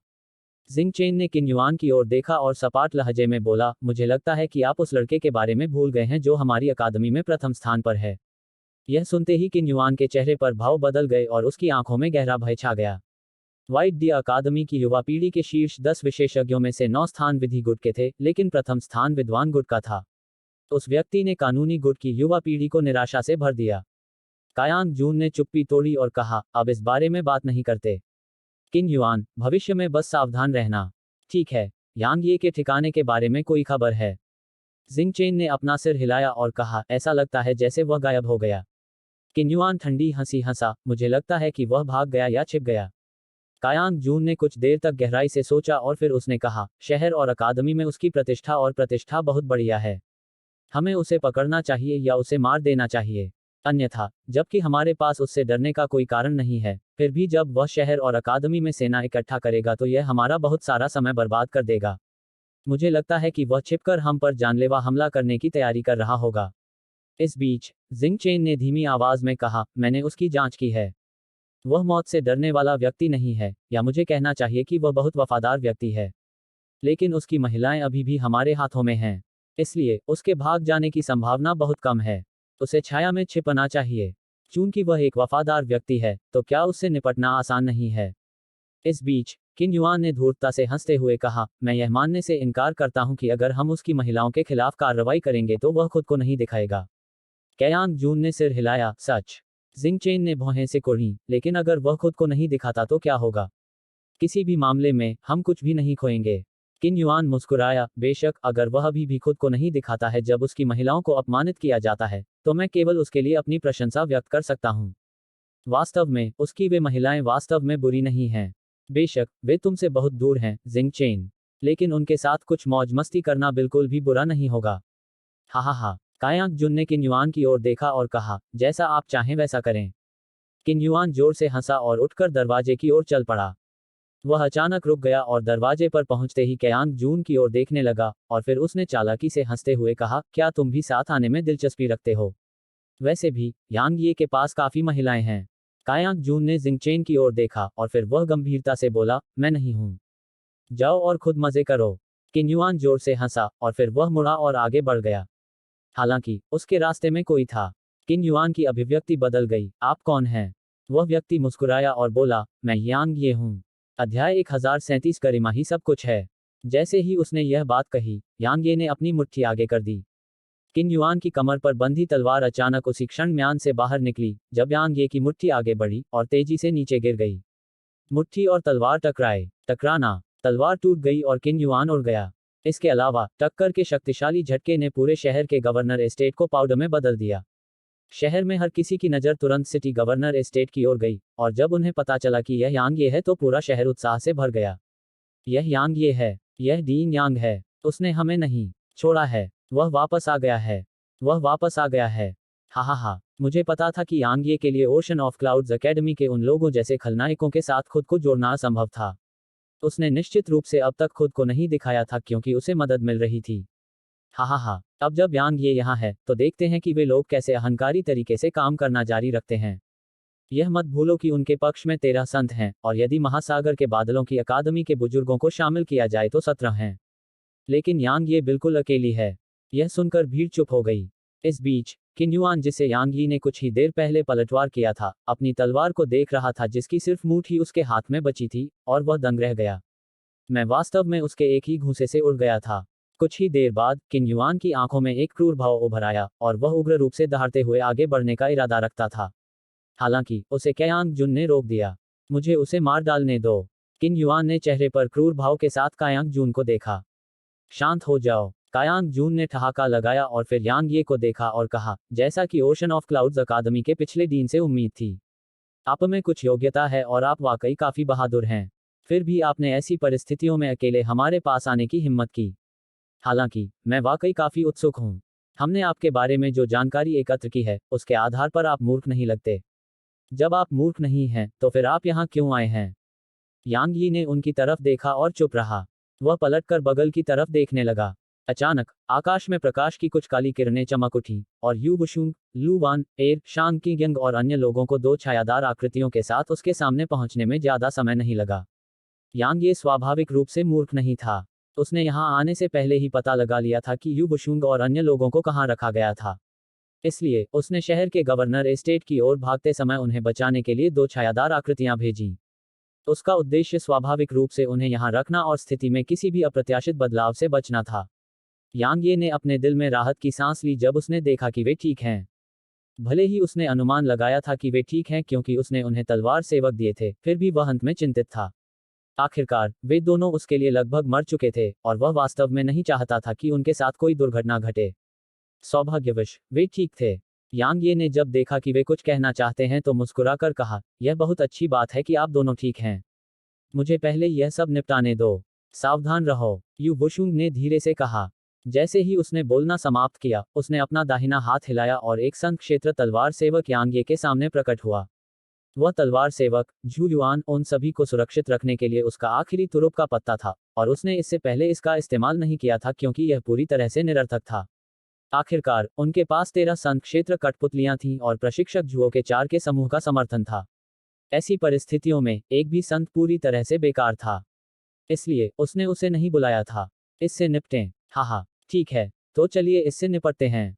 कायांग जून ने अपना दाहिना हाथ लहराया और सेंट रियल्म की 13 तांबे की आकृतियां उसके बगल में दिखाई दी। यांग ये, मुझे बताओ कि तुम इससे कैसे निपटने का इरादा रखते हो। मैं वास्तव में बहुत उत्सुक हूँ। यांग ये के मुंह के कोनों पर हल्की सी मुस्कान उभरी, और वह कुछ कहने ही वाला था। लेकिन प्रशिक्षक जुओ, अकादमी के अन्य बुजुर्ग और अकादमी के कई अन्य छात्र यहाँ आ गए। यांग ये, जल्दबाजी मत करो, प्रशिक्षक जुओ ने धीमी आवाज में कहा। वे हमारी अकादमी के खिलाफ जाने के लिए यहाँ नहीं आए हैं। वे हमारी अकादमी के साथ शांति बनाने आए हैं। इसके अलावा हमारी अकादमी के छात्रों के पास अब से वाइट डी अकादमी में शामिल होने का मौका है। खास तौर पर आपके पास आपकी प्राकृतिक प्रतिभा और क्षमता के आधार पर आपके लिए वाइट डी अकादमी में शामिल होना बिल्कुल आसान होगा। वाइट डी अकादमी में शामिल हों। यांग ये ने अपना सिर हिलाया और हंसते हुए कहा, प्रशिक्षक जुओ, डीन शांग का आजीवन लक्ष्य वाइट डी अकादमी में वापस आना था। हालांकि उन्हें उम्मीद थी कि हम अपनी गरिमा के साथ वापस लौटेंगे और दूसरों से इस तरह की मदद नहीं लेंगे। प्रशिक्षक जुओ, मुझे ईमानदारी से कहना चाहिए, आप चारों के पास जो ताकत है उसके आधार पर वाइट डी अकादमी निश्चित रूप से आप सभी को मना नहीं करेगी। लेकिन बस अपने आप से पूछें कि क्या वाइट डी अकादमी में आने के बाद आपका सम्मान किया जाएगा? क्या आप करेंगे? नहीं, वे आप सभी को नीची नज़र से देखेंगे क्योंकि आपने वाइट डी अकादमी में वापस लौटने के लिए अपनी खुद की क्षमता पर भरोसा नहीं किया और आप केवल इसलिए वहां वापस लौटने में सक्षम थे क्योंकि उन्हें आप पर दया आई और उन्होंने इसकी अनुमति दी। समझे? जब उन्होंने इस बिंदु पर बात की तो यांग ये के चेहरे पर एक भयंकर अभिव्यक्ति थी और वह लगभग चिल्ला रहा था, हम अपने जीवन में कुछ भी खो सकते हैं, लेकिन हम अपनी गरिमा नहीं खो सकते। अगर किसी व्यक्ति के पास उसकी गरिमा भी नहीं है तो क्या उसका सम्मान किया जाएगा? क्या आप उनसे ऐसे व्यक्ति का सम्मान करने की उम्मीद करते हैं? मुझे नहीं पता कि वाइट डी अकादमी आप सभी का सम्मान करेगी या नहीं, लेकिन किसी भी मामले में मैं आप सभी को नीची नज़र से देखता हूं। प्रशिक्षक जुओ और अन्य लोगों ने अत्यंत भद्दे हाव भाव प्रकट किए। कितना दुस्साहस! यांग ये, बड़ों से इस तरह बात करने की तुम्हारी हिम्मत कैसे हुई?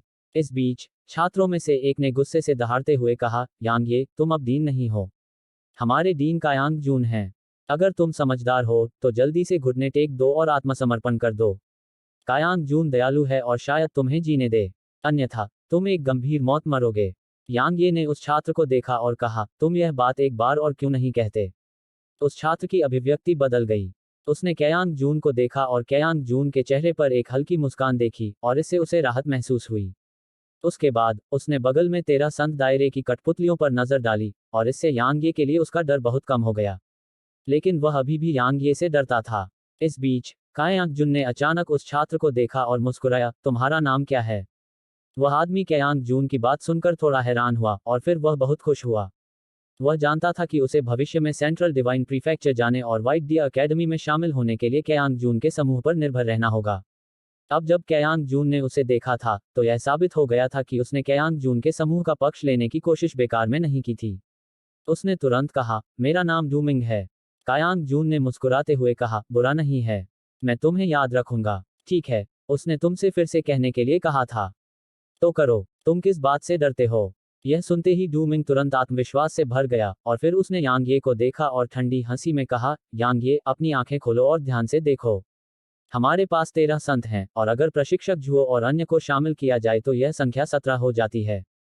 यह तो बताने की जरूरत नहीं कि तुम यहाँ अकेले हो, अगर तुम प्राचीन तलवार स्कूल के सभी विशेषज्ञों को भी अपने साथ ले आओ तो भी कुछ नहीं बदलेगा। अगर मैं तुम्हारी जगह होता तो। अचानक डूमिंग की आवाज बंद हो गई।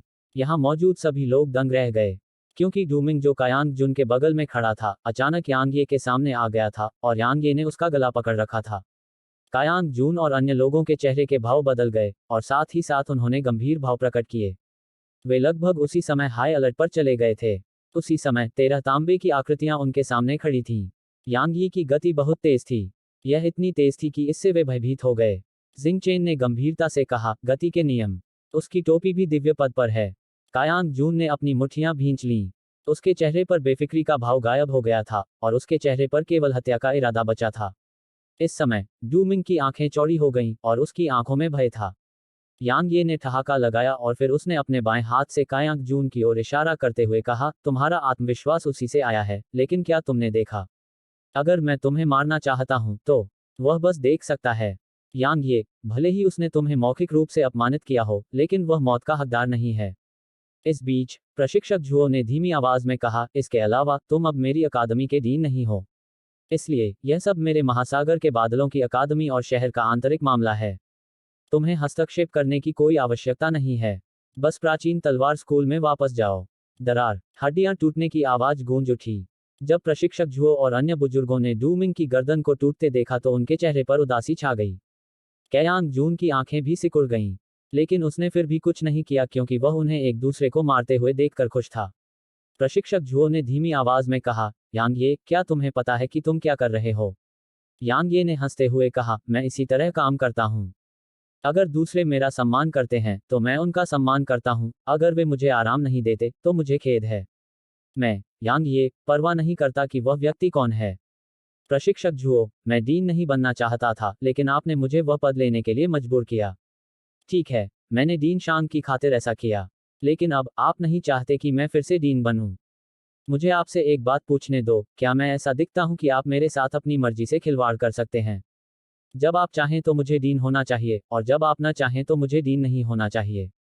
यांग ये के चेहरे पर धीरे धीरे एक उग्र भाव उभर आया और वह इस बिंदु तक बोला, प्रशिक्षक झुओ, चूंकि आप मेरा सम्मान नहीं करते, तो स्वाभाविक रूप से मुझे आपका सम्मान करने की कोई आवश्यकता नहीं है।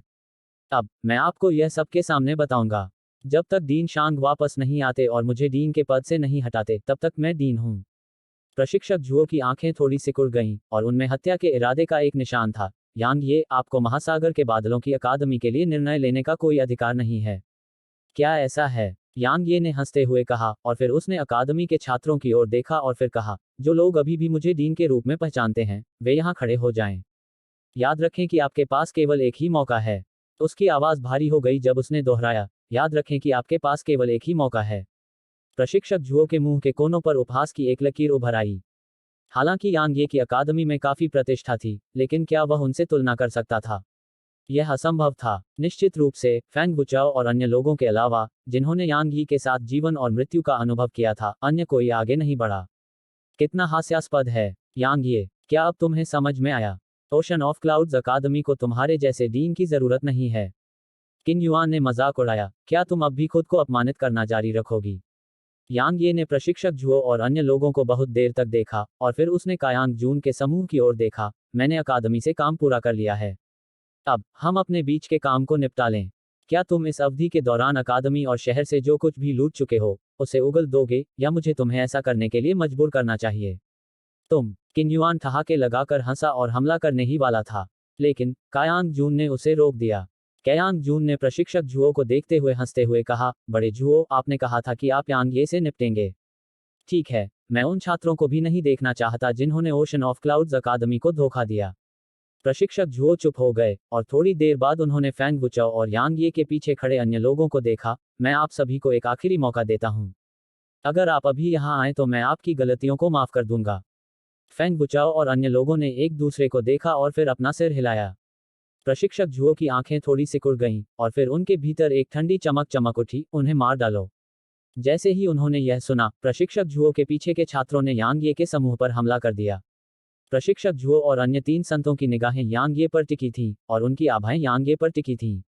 यांग ये की निगाहें बर्फीली हो गईं जब उसने उन्हें अपनी ओर आते देखा, और उसकी आंखों में भावना का एक भी अंश नहीं बचा था। अध्याय 1038, आप अपने आप को क्या समझते हैं? प्रकाश की एक किरण चमकी, और फिर समूह का नेतृत्व कर रहे कुछ छात्रों के सिर तुरंत हवा में उठ गए। प्रशिक्षक झुओ और अन्य लोगों की आंखें थोड़ी सिकुड़ गईं जब उन्होंने यांग ये को हमला करते देखा, और फिर एक पल का मौन छा गया, इससे पहले कि प्रशिक्षक झुओ उग्रता से बोले, उसे मार दो। जैसे ही उसने यह बात कही, उसके बगल में खड़े संतों में से एक ने गुस्से से दहाड़ लगाई और दूर से यांग यी की ओर तेजी से अपनी हथेली थपथपाई। इस बीच यांग यी के सामने अचानक एक छायादार आकृति प्रकट हुई, और फिर एक लहर आगे बढ़ी। आह! एक तीखी चीख गूंजी। यहाँ मौजूद अन्य लोगों ने इसके स्रोत की ओर देखा और पाया कि उस संत का पूरा हाथ गायब हो गया था। वे इसे देखकर आश्चर्यचकित हो गए, और फिर उनकी निगाहें उस छायादार आकृति पर पड़ी जो एक आत्मा की तरह लग रही थी और यांगी के सामने खड़ी थी। एक संत क्षेत्र कठपुतली। यदि झू युआन और यू बुशुंग और अन्य के पास खड़े 2 अन्य छायादार आकृतियों को शामिल किया गया, तो यांग के पास वास्तव में 4 संत क्षेत्र कठपुतलियां थीं। भले ही यह संख्या कयांग जून के समूह के 13 लोगों की तुलना में बहुत कम थी, फिर भी कयांग जून और अन्य लोगों के चेहरे पर बहुत गंभीर भाव थे।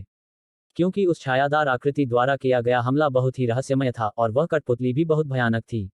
भले ही महासागर के बादलों की अकादमी का वह संत वाइट डी अकादमी के संतों से तुलना नहीं कर सकता था, फिर भी वह एक संत था। हालांकि भले ही वे दोनों संत थे, लेकिन महासागर के बादलों की अकादमी के संत ने तुरंत अपना पूरा हाथ खो दिया था।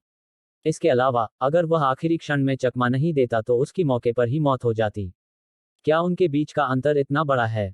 सौभाग्य से, यांग ये के पास केवल 3 कठपुतलियां हैं। कायांग जून और अन्य लोग इस बिंदु तक सोचने पर थोड़ा आराम महसूस कर रहे थे। यांग ये, कोई आश्चर्य नहीं कि तुमने अकेले ही बादलों के सागर शहर में लौटने की हिम्मत की। तो तुम्हें इतनी शक्तिशाली और रहस्यमयी संत क्षेत्र की कठपुतलियां मिलीं। कायांग जून ने ठंडे स्वर में कहा, लेकिन क्या तुम्हें लगता है कि सिर्फ 4 कठपुतलियां ही हमारे खिलाफ जाने के लिए पर्याप्त हैं? अपनी आंखें खोलो और देखो। हमारे पास 17 संत हैं। यांग ये, यह मत कहो कि मैंने तुम्हें मौका नहीं दिया। जब तक तुम सारा प्रतिरोध छोड़ दोगे, मेरे पास आओ और 10 बार प्रणाम करो, तब मैं तुम्हें और तुम्हारे पीछे के लोगों को छोड़ने पर विचार कर सकता हूँ। यांग ये ने हंसते हुए कहा, चूंकि तुम मुझे एक मौका देने को तैयार हो, तो मैं भी तुम्हें एक मौका दूंगी। अकादमी और शहर से जो कुछ भी तुम्हें मिला है, उसे सौंप दो और फिर शहर के प्रवेश द्वार पर 3 दिन और 3 रातों तक घुटने टेको। अगर तुम ऐसा करोगे तो मैं तुम्हारी जान बख्शने पर विचार करूंगी। तुम मौत को दावत दे रहे हो। किन युआन ने गुस्से से दहाड़ते हुए कहा, और फिर उसने अपनी उंगलियां आपस में दबाईं और उन्हें यांगे की ओर इशारा किया। उसकी उंगली की नोक से एक भयानक सफेद तलवार की ऊर्जा की किरण निकली और तुरंत यांगे के सामने आ गई। हालांकि यांगे ने चकमा नहीं दिया और उसे खुद पर वार करने दिया। उसके बाद हर कोई आश्चर्य से देखता रहा क्योंकि वह यांगे के शरीर में घुस गई थी। अर्धशून्य रैंक तलवार इरादा। यांगे ने अपना सिर थोड़ा हिलाया, क्या आपको ऐसी कमजोर तलवार इरादा प्रदर्शित करने में शर्म नहीं आती? यांगे की तलवार की मंशा शून्य रैंक पर थी, और यह कहा जा सकता है कि जब तक उसका सामना किसी ऐसे तलवार साधक से नहीं होता जिसके पास शून्य रैंक की तलवार की मंशा भी हो, तब तक सारी तलवार ऊर्जा और तलवार की मंशा उसके सामने बेकार हो जाएगी, क्योंकि उसकी शून्य रैंक की तलवार की मंशा उसे पूरी तरह से अवशोषित कर सकती थी। किन युआन ने कुछ सोचा था, और वह आश्चर्य से यांगे को देखता रहा जबकि उसकी आंखों में सदमा और अविश्वास भरा हुआ था। जहां तक कयांग जून और जिंग चेन का सवाल है, जो उसके बगल में खड़े थे, उनकी आंखें भी सदमा से भरी हुई थीं। आखिरकार, उनकी विवेकशील क्षमता और उनके पास मौजूद ज्ञान के साथ, वे स्वाभाविक रूप से जानते थे कि यांगे के सामने किन युआन की तलवार की ऊर्जा क्यों बेकार थी। इसका केवल एक ही स्पष्टीकरण था, और वह यह था कि यांगे के पास शून्य रैंक तलवार का इरादा था। शून्य रैंक तलवार इरादा। पाइन प्रांत की तो बात ही छोड़िए, यह तो सेंट्रल डिवाइन प्रांत में भी काफी दुर्लभ था। इस समय कायांग जुन की अपने शिकार के साथ खेलने में रुचि खत्म हो चुकी थी, और उसने अपना दाहिना हाथ हिलाया, मार डालो। जैसे ही उसने आदेश दिया, 13 तांबे की आकृतियां सुनहरी रोशनी की किरणों में बदल गईं जो यांगी की दिशा में चली गईं। मुझे संख्याओं से डराने की कोशिश कर रहे हो? यांग ये ठहाके लगाकर हंसा, और फिर उसकी छाया में छिपी हुई अन्य 7 छायादार आकृतियां चमक उठीं और उसके सामने खड़ी हो गईं। उसके बाद 1 दर्जन से ज्यादा लहरें चमक उठीं। बैंग बैंग बैंग, कुछ दर्जन विस्फोट हुए, और फिर सभी ने देखा कि उन तांबे की आकृतियों को जबरन रोक दिया गया। सुनहरी रोशनी फैल गई और तांबे की आकृतियां दिखने लगी, और हर एक की छाती में लगभग 10 सेमी तक दरार पड़ गई। उनमें से 10 कयांग जून, किन युआन और जिंग चेन के शिष्यों ने कड़ा रुख अपनाया। जाहिर है, उन्हें उम्मीद नहीं थी कि यांगे के पास वास्तव में ऐसे दुर्जेय संत दायरे की 10 कठपुतलियां होंगी। 10 संत क्षेत्र कठपुतलियां। यांगे ने उन्हें कैसे प्राप्त किया? आखिरकार, उनके पास केवल 13 तांबे की मूर्तियां ही थीं क्योंकि व्हाइट दी अकादमी ने उन्हें वे कठपुतलियां दी थीं। 13 तांबे की कठपुतलियों का तो जिक्र ही नहीं, व्हाइट दी अकादमी के लिए 30 भी कुछ नहीं थी। लेकिन यांगे का क्या? उन्हें ये किसने दी? कयांग जून के समूह की बात तो दूर, प्रशिक्षक झुओ और महासागर के बादलों की अकादमी के अन्य सदस्य भी बेहद हैरान थे। वे यांगे को लंबे समय से जानते थे और जानते थे कि उसके पास कठपुतलियों को परिष्कृत करने का कौशल है। हालांकि वे 10 संत दायरे की कठपुतलियां थीं, और इससे उन्हें आश्चर्य हुआ कि क्या उन 10 संतों ने विरोध नहीं किया और उसे उन्हें परिष्कृत करने की अनुमति नहीं दी। क्या बर्बादी है? यांगे ने उस पर नजर डालते हुए अपने दिल में चिल्लाया। उसे लगा कि यह बर्बादी है कि उसने उस दुनिया में उन छायादार आकृतियों में से 10 को बर्बाद कर दिया। आखिरकार, शुरुआत में उनमें से 20 थे, लेकिन उसकी लापरवाही के कारण उनमें से 10 बर्बाद हो गए। अगर उसने उन्हें उस दुनिया में बर्बाद नहीं किया होता, तो वह उन 20 कठपुतलियों को स्काई डिवाइन हॉल पर हमला करने के लिए ले जा सकता था। यांगे ने अपना सिर हिलाया और अपने विचारों को नियंत्रित किया। उसके बाद, उसने अपना दाहिना हाथ हिलाया, और 10 छायादार आकृतियां 13 तांबे की कठपुतलियों की ओर बढ़ीं। उन्हें अंतरिक्ष की जेब में चमकने में ज्यादा समय नहीं लगा। चाहे वह यांगे हो या कयांग जून, उन्होंने अपनी कठपुतलियों को नीचे की दुनिया में लड़ने की हिम्मत नहीं की, क्योंकि अगर इससे उन पर दैवीय क्रोध उतरता तो वे खत्म हो जाते। यांगे ने अपनी हथेली पलटी और उसकी मुट्ठी में हरक्यूलियन तलवार दिखाई दी। वह कयांग जून के समूह की ओर चलते हुए बोला, आओ, मैं देखता हूं कि डायमंड रैंक की शक्ति के सदस्य कितने शक्तिशाली हैं। ठीक है, समय बर्बाद करने से बचने के लिए यह सबसे अच्छा है कि तुम तीनों एक साथ मुझसे लड़ो। तुम चाहते हो कि हम तुम्हारे खिलाफ सेना में शामिल हो जाएं। कयांग जून ने गुस्से से हंसना शुरू कर दिया। यांगे, क्या तुम अपने बारे में कुछ ज्यादा ही नहीं सोच रहे हो? शायद सेंट्रल डिवाइन प्रीफेक्चर में ऐसे लोग हैं जो हम तीनों से एक साथ लड़ सकते हैं, लेकिन क्या पाइन प्रीफेक्चर के माध्यम से सेंट रियल्म के नीचे कोई ऐसा कर सकता है? चूंकि तुम इतने आश्वस्त हो तो हम एक एक करके लड़ेंगे। तुम में से कौन पहले जाएगा? यांग ये ने पूछा। वह समय बर्बाद नहीं करना चाहता था, लेकिन जैसा कि उसने कहा था, वह व्हाइट डी अकादमी के छात्रों की ताकत देखना चाहता था। मैं यह करूंगी। जिंग चेन ने एक कदम आगे बढ़ाया और उसने अपना हाथ आगे बढ़ाया। एक पल में आकाश में बादल तेजी से एक साथ आ गए और उन्हें एक विशाल सफेद रंग के बादल ड्रैगन में बदलने में बस एक पल लगा। बादल ड्रैगन का रूप बहुत ही भयानक था और वह क्रोध से दहाड़ता हुआ सफेद रोशनी की किरण में बदल गया जो यांगे की ओर नीचे की ओर गिर गई। बादल का ड्रैगन बहुत ऊपर से नीचे की ओर गोता लगाता है और उसके हिस्से में जगह टेढ़ी हो जाती है और ऐसा लगता है जैसे वह किसी भी क्षण टुकड़ों में कट जाएगा। यह बिल्कुल आश्चर्यजनक था। कम से कम यह एक दिव्य रैंक तकनीक थी। यू वुशुंग और अन्य लोग स्पष्ट रूप से चिंतित थे जब उन्होंने जिंग चेन को इतनी आसानी से दिव्य रैंक तकनीक का निष्पादन करते देखा। यांग ये ने इसे देखकर थोड़ा सिर हिलाया, क्योंकि सिर्फ उस तकनीक ने ही उसे बताया कि उसकी ताकत बुरी नहीं थी। अगर यह जिथर ऑफ लव की यात्रा से पहले की बात है तो उसे हराने के लिए शायद कुछ प्रयास करने पड़ेंगे। लेकिन अब दर्शकों ने देखा कि यांग यी ने एक कदम आगे बढ़ाया और फिर उसने हरक्यूलियन तलवार को आगे की ओर थपथपाया। हालांकि तलवार अभी भी क्लाउड ड्रैगन के संपर्क में नहीं आई थी, लेकिन उसमें मौजूद शक्तिशाली बल ने क्लाउड ड्रैगन द्वारा उत्सर्जित भव्य आभा को तुरंत नष्ट कर दिया। इसके अलावा हरक्यूलियन तलवार में निहित ऊर्जा ने क्लाउड ड्रैगन को बीच हवा में ही रुकने पर मजबूर कर दिया। टूट जाओ। यांग ये ने अचानक अपनी कलाई घुमाई और बादल ड्रैगन हवा में ही फट गया। जिंग चेन ने जब यह दृश्य देखा तो उसकी पुतलियां जोर से सिकुड़ गईं और उसकी आंखें आश्चर्य से भर गईं। आखिरकार यह एक निम्न श्रेणी की दिव्य रैंक तकनीक थी, लेकिन इसे ऐसे ही नष्ट कर दिया गया। उसने फिर से यांग ये को देखा। इस बार उसकी आंखों में तिरस्कार का एक भी अंश नहीं था और केवल एक अत्यंत गंभीर भाव था। भले ही यांग ये ने केवल एक ही हमला किया था, लेकिन वह जानती थी कि उसकी ताकत उससे बिल्कुल भी कम नहीं थी। इसके अलावा वह बहुत अच्छी तरह से जानती थी कि उन्होंने शुरू से ही यांग ये को बहुत कम आंका था। वास्तव में यह उनकी गलती नहीं थी, क्योंकि यांग ये और अधिक शक्तिशाली हो गई थी। प्रशिक्षक झुओ और अन्य लोग भी हैरान रह गए। उन्हें स्वाभाविक रूप से यांग ये की ताकत के बारे में अच्छी समझ थी और वे जानते थे कि वह संतों को मार सकता है। हालांकि यांग ये ने अभी जो ताकत दिखाई वह स्पष्ट रूप से बहुत अधिक मजबूत थी।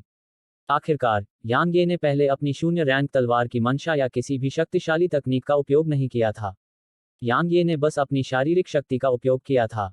यांग ये इतना शक्तिशाली कब बन गया?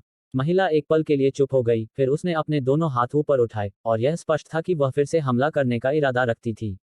हालांकि अचानक एक छाया उसके सामने चमकी और फिर एक तलवार की धार उसकी गर्दन पर दबा दी गई। यांग ये का हाथ तलवार के दूसरे सिरे पर था। यांग ये ने कहा, मुझे लगता है कि आपको दोबारा हमला करने की कोई जरूरत नहीं है। यांग ये बोलते समय अपनी तलवार घुमाने ही वाला था, लेकिन प्रशिक्षक झुओ अचानक गुस्से से दहाड़ उठा। यांग ये, क्या तुम जानते हो कि तुम क्या कर रहे हो? वह व्हाइट डी अकादमी की छात्रा है। वे यहाँ अपनी मर्जी से नहीं आए हैं। वे व्हाइट डी अकादमी की ओर से यहाँ हैं। अगर तुमने उसके साथ कुछ भी किया तो तुम निश्चित रूप से अकादमी और शहर को अनंत काल तक धिक्कारोगे। इस बीच कायांग जुन ने उग्रता से कहा, यांग ये, मैं गारंटी देता हूं कि अगर तुमने उसे छूने की हिम्मत की तो तुमसे संबंधित हर कोई नष्ट हो जाएगा। यांग ये ने प्रशिक्षक झुओ की ओर देखा और फिर उसने कायांग जून को देखा और उपहास के साथ हंसा, तुम अपने आप को क्या समझते हो? यांग ये ने बोलना समाप्त करते ही अपनी कलाई हिलाई। अनुभव करना। एक भव्य सिर हवा में उछल रहा था और उसके साथ खून का एक स्तंभ था। नहीं, कायांग जुन एक उग्र जानवर की तरह गुस्से से चिल्लाया। अध्याय 1039 किसी को जीवित न छोड़ें। नहीं, यह तो बस शुरुआत है। यांग ये ठंडी हंसी हंसा और फिर वह कायांग जून की ओर बढ़ा। उसे रोको। प्रशिक्षक झुओ दहाड़ा और फिर वह और अन्य दो हानिकर संत बिजली के बोल्ट की तरह यांग ये की ओर चमके।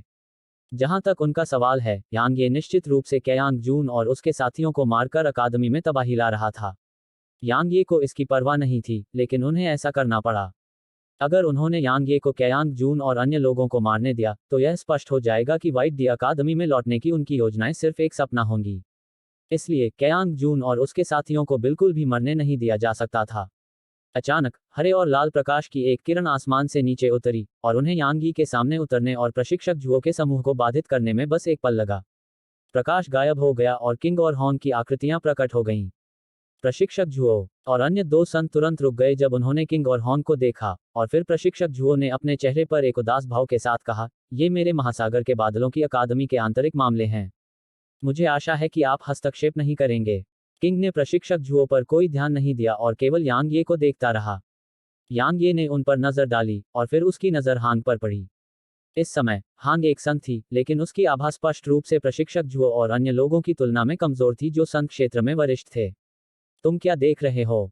मुझे अपनी आंखें निकालने पर मजबूर मत करो। हांग ने तुरंत यांग ये को घूर कर देखा और जब उसने देखा कि यांग ये की नजर उस पर है तो वह उग्रता से बोली। यांग ये ने उसकी उपेक्षा की और किंग की ओर देखा, उन्हें हस्तक्षेप न करने दें। किंग ने हल्के से सिर हिलाया और फिर वह अपने मूल रूप में लौट आई। एक विशाल हरा अजगर यहां दिखाई दिया और फिर उसकी बेहद लंबी पूंछ प्रशिक्षक जुओ और अन्य लोगों की ओर बढ़ी। प्रशिक्षक जुओ और अन्य लोगों के चेहरे गंभीर हो गए और वे बच नहीं पाए और केवल बल द्वारा ही उसे रोक पाए।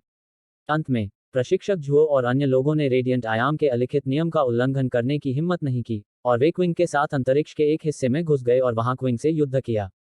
यांग ये की नजर हॉन्ग पर पड़ी। जाओ अपनी छोटी बहन की मदद करो।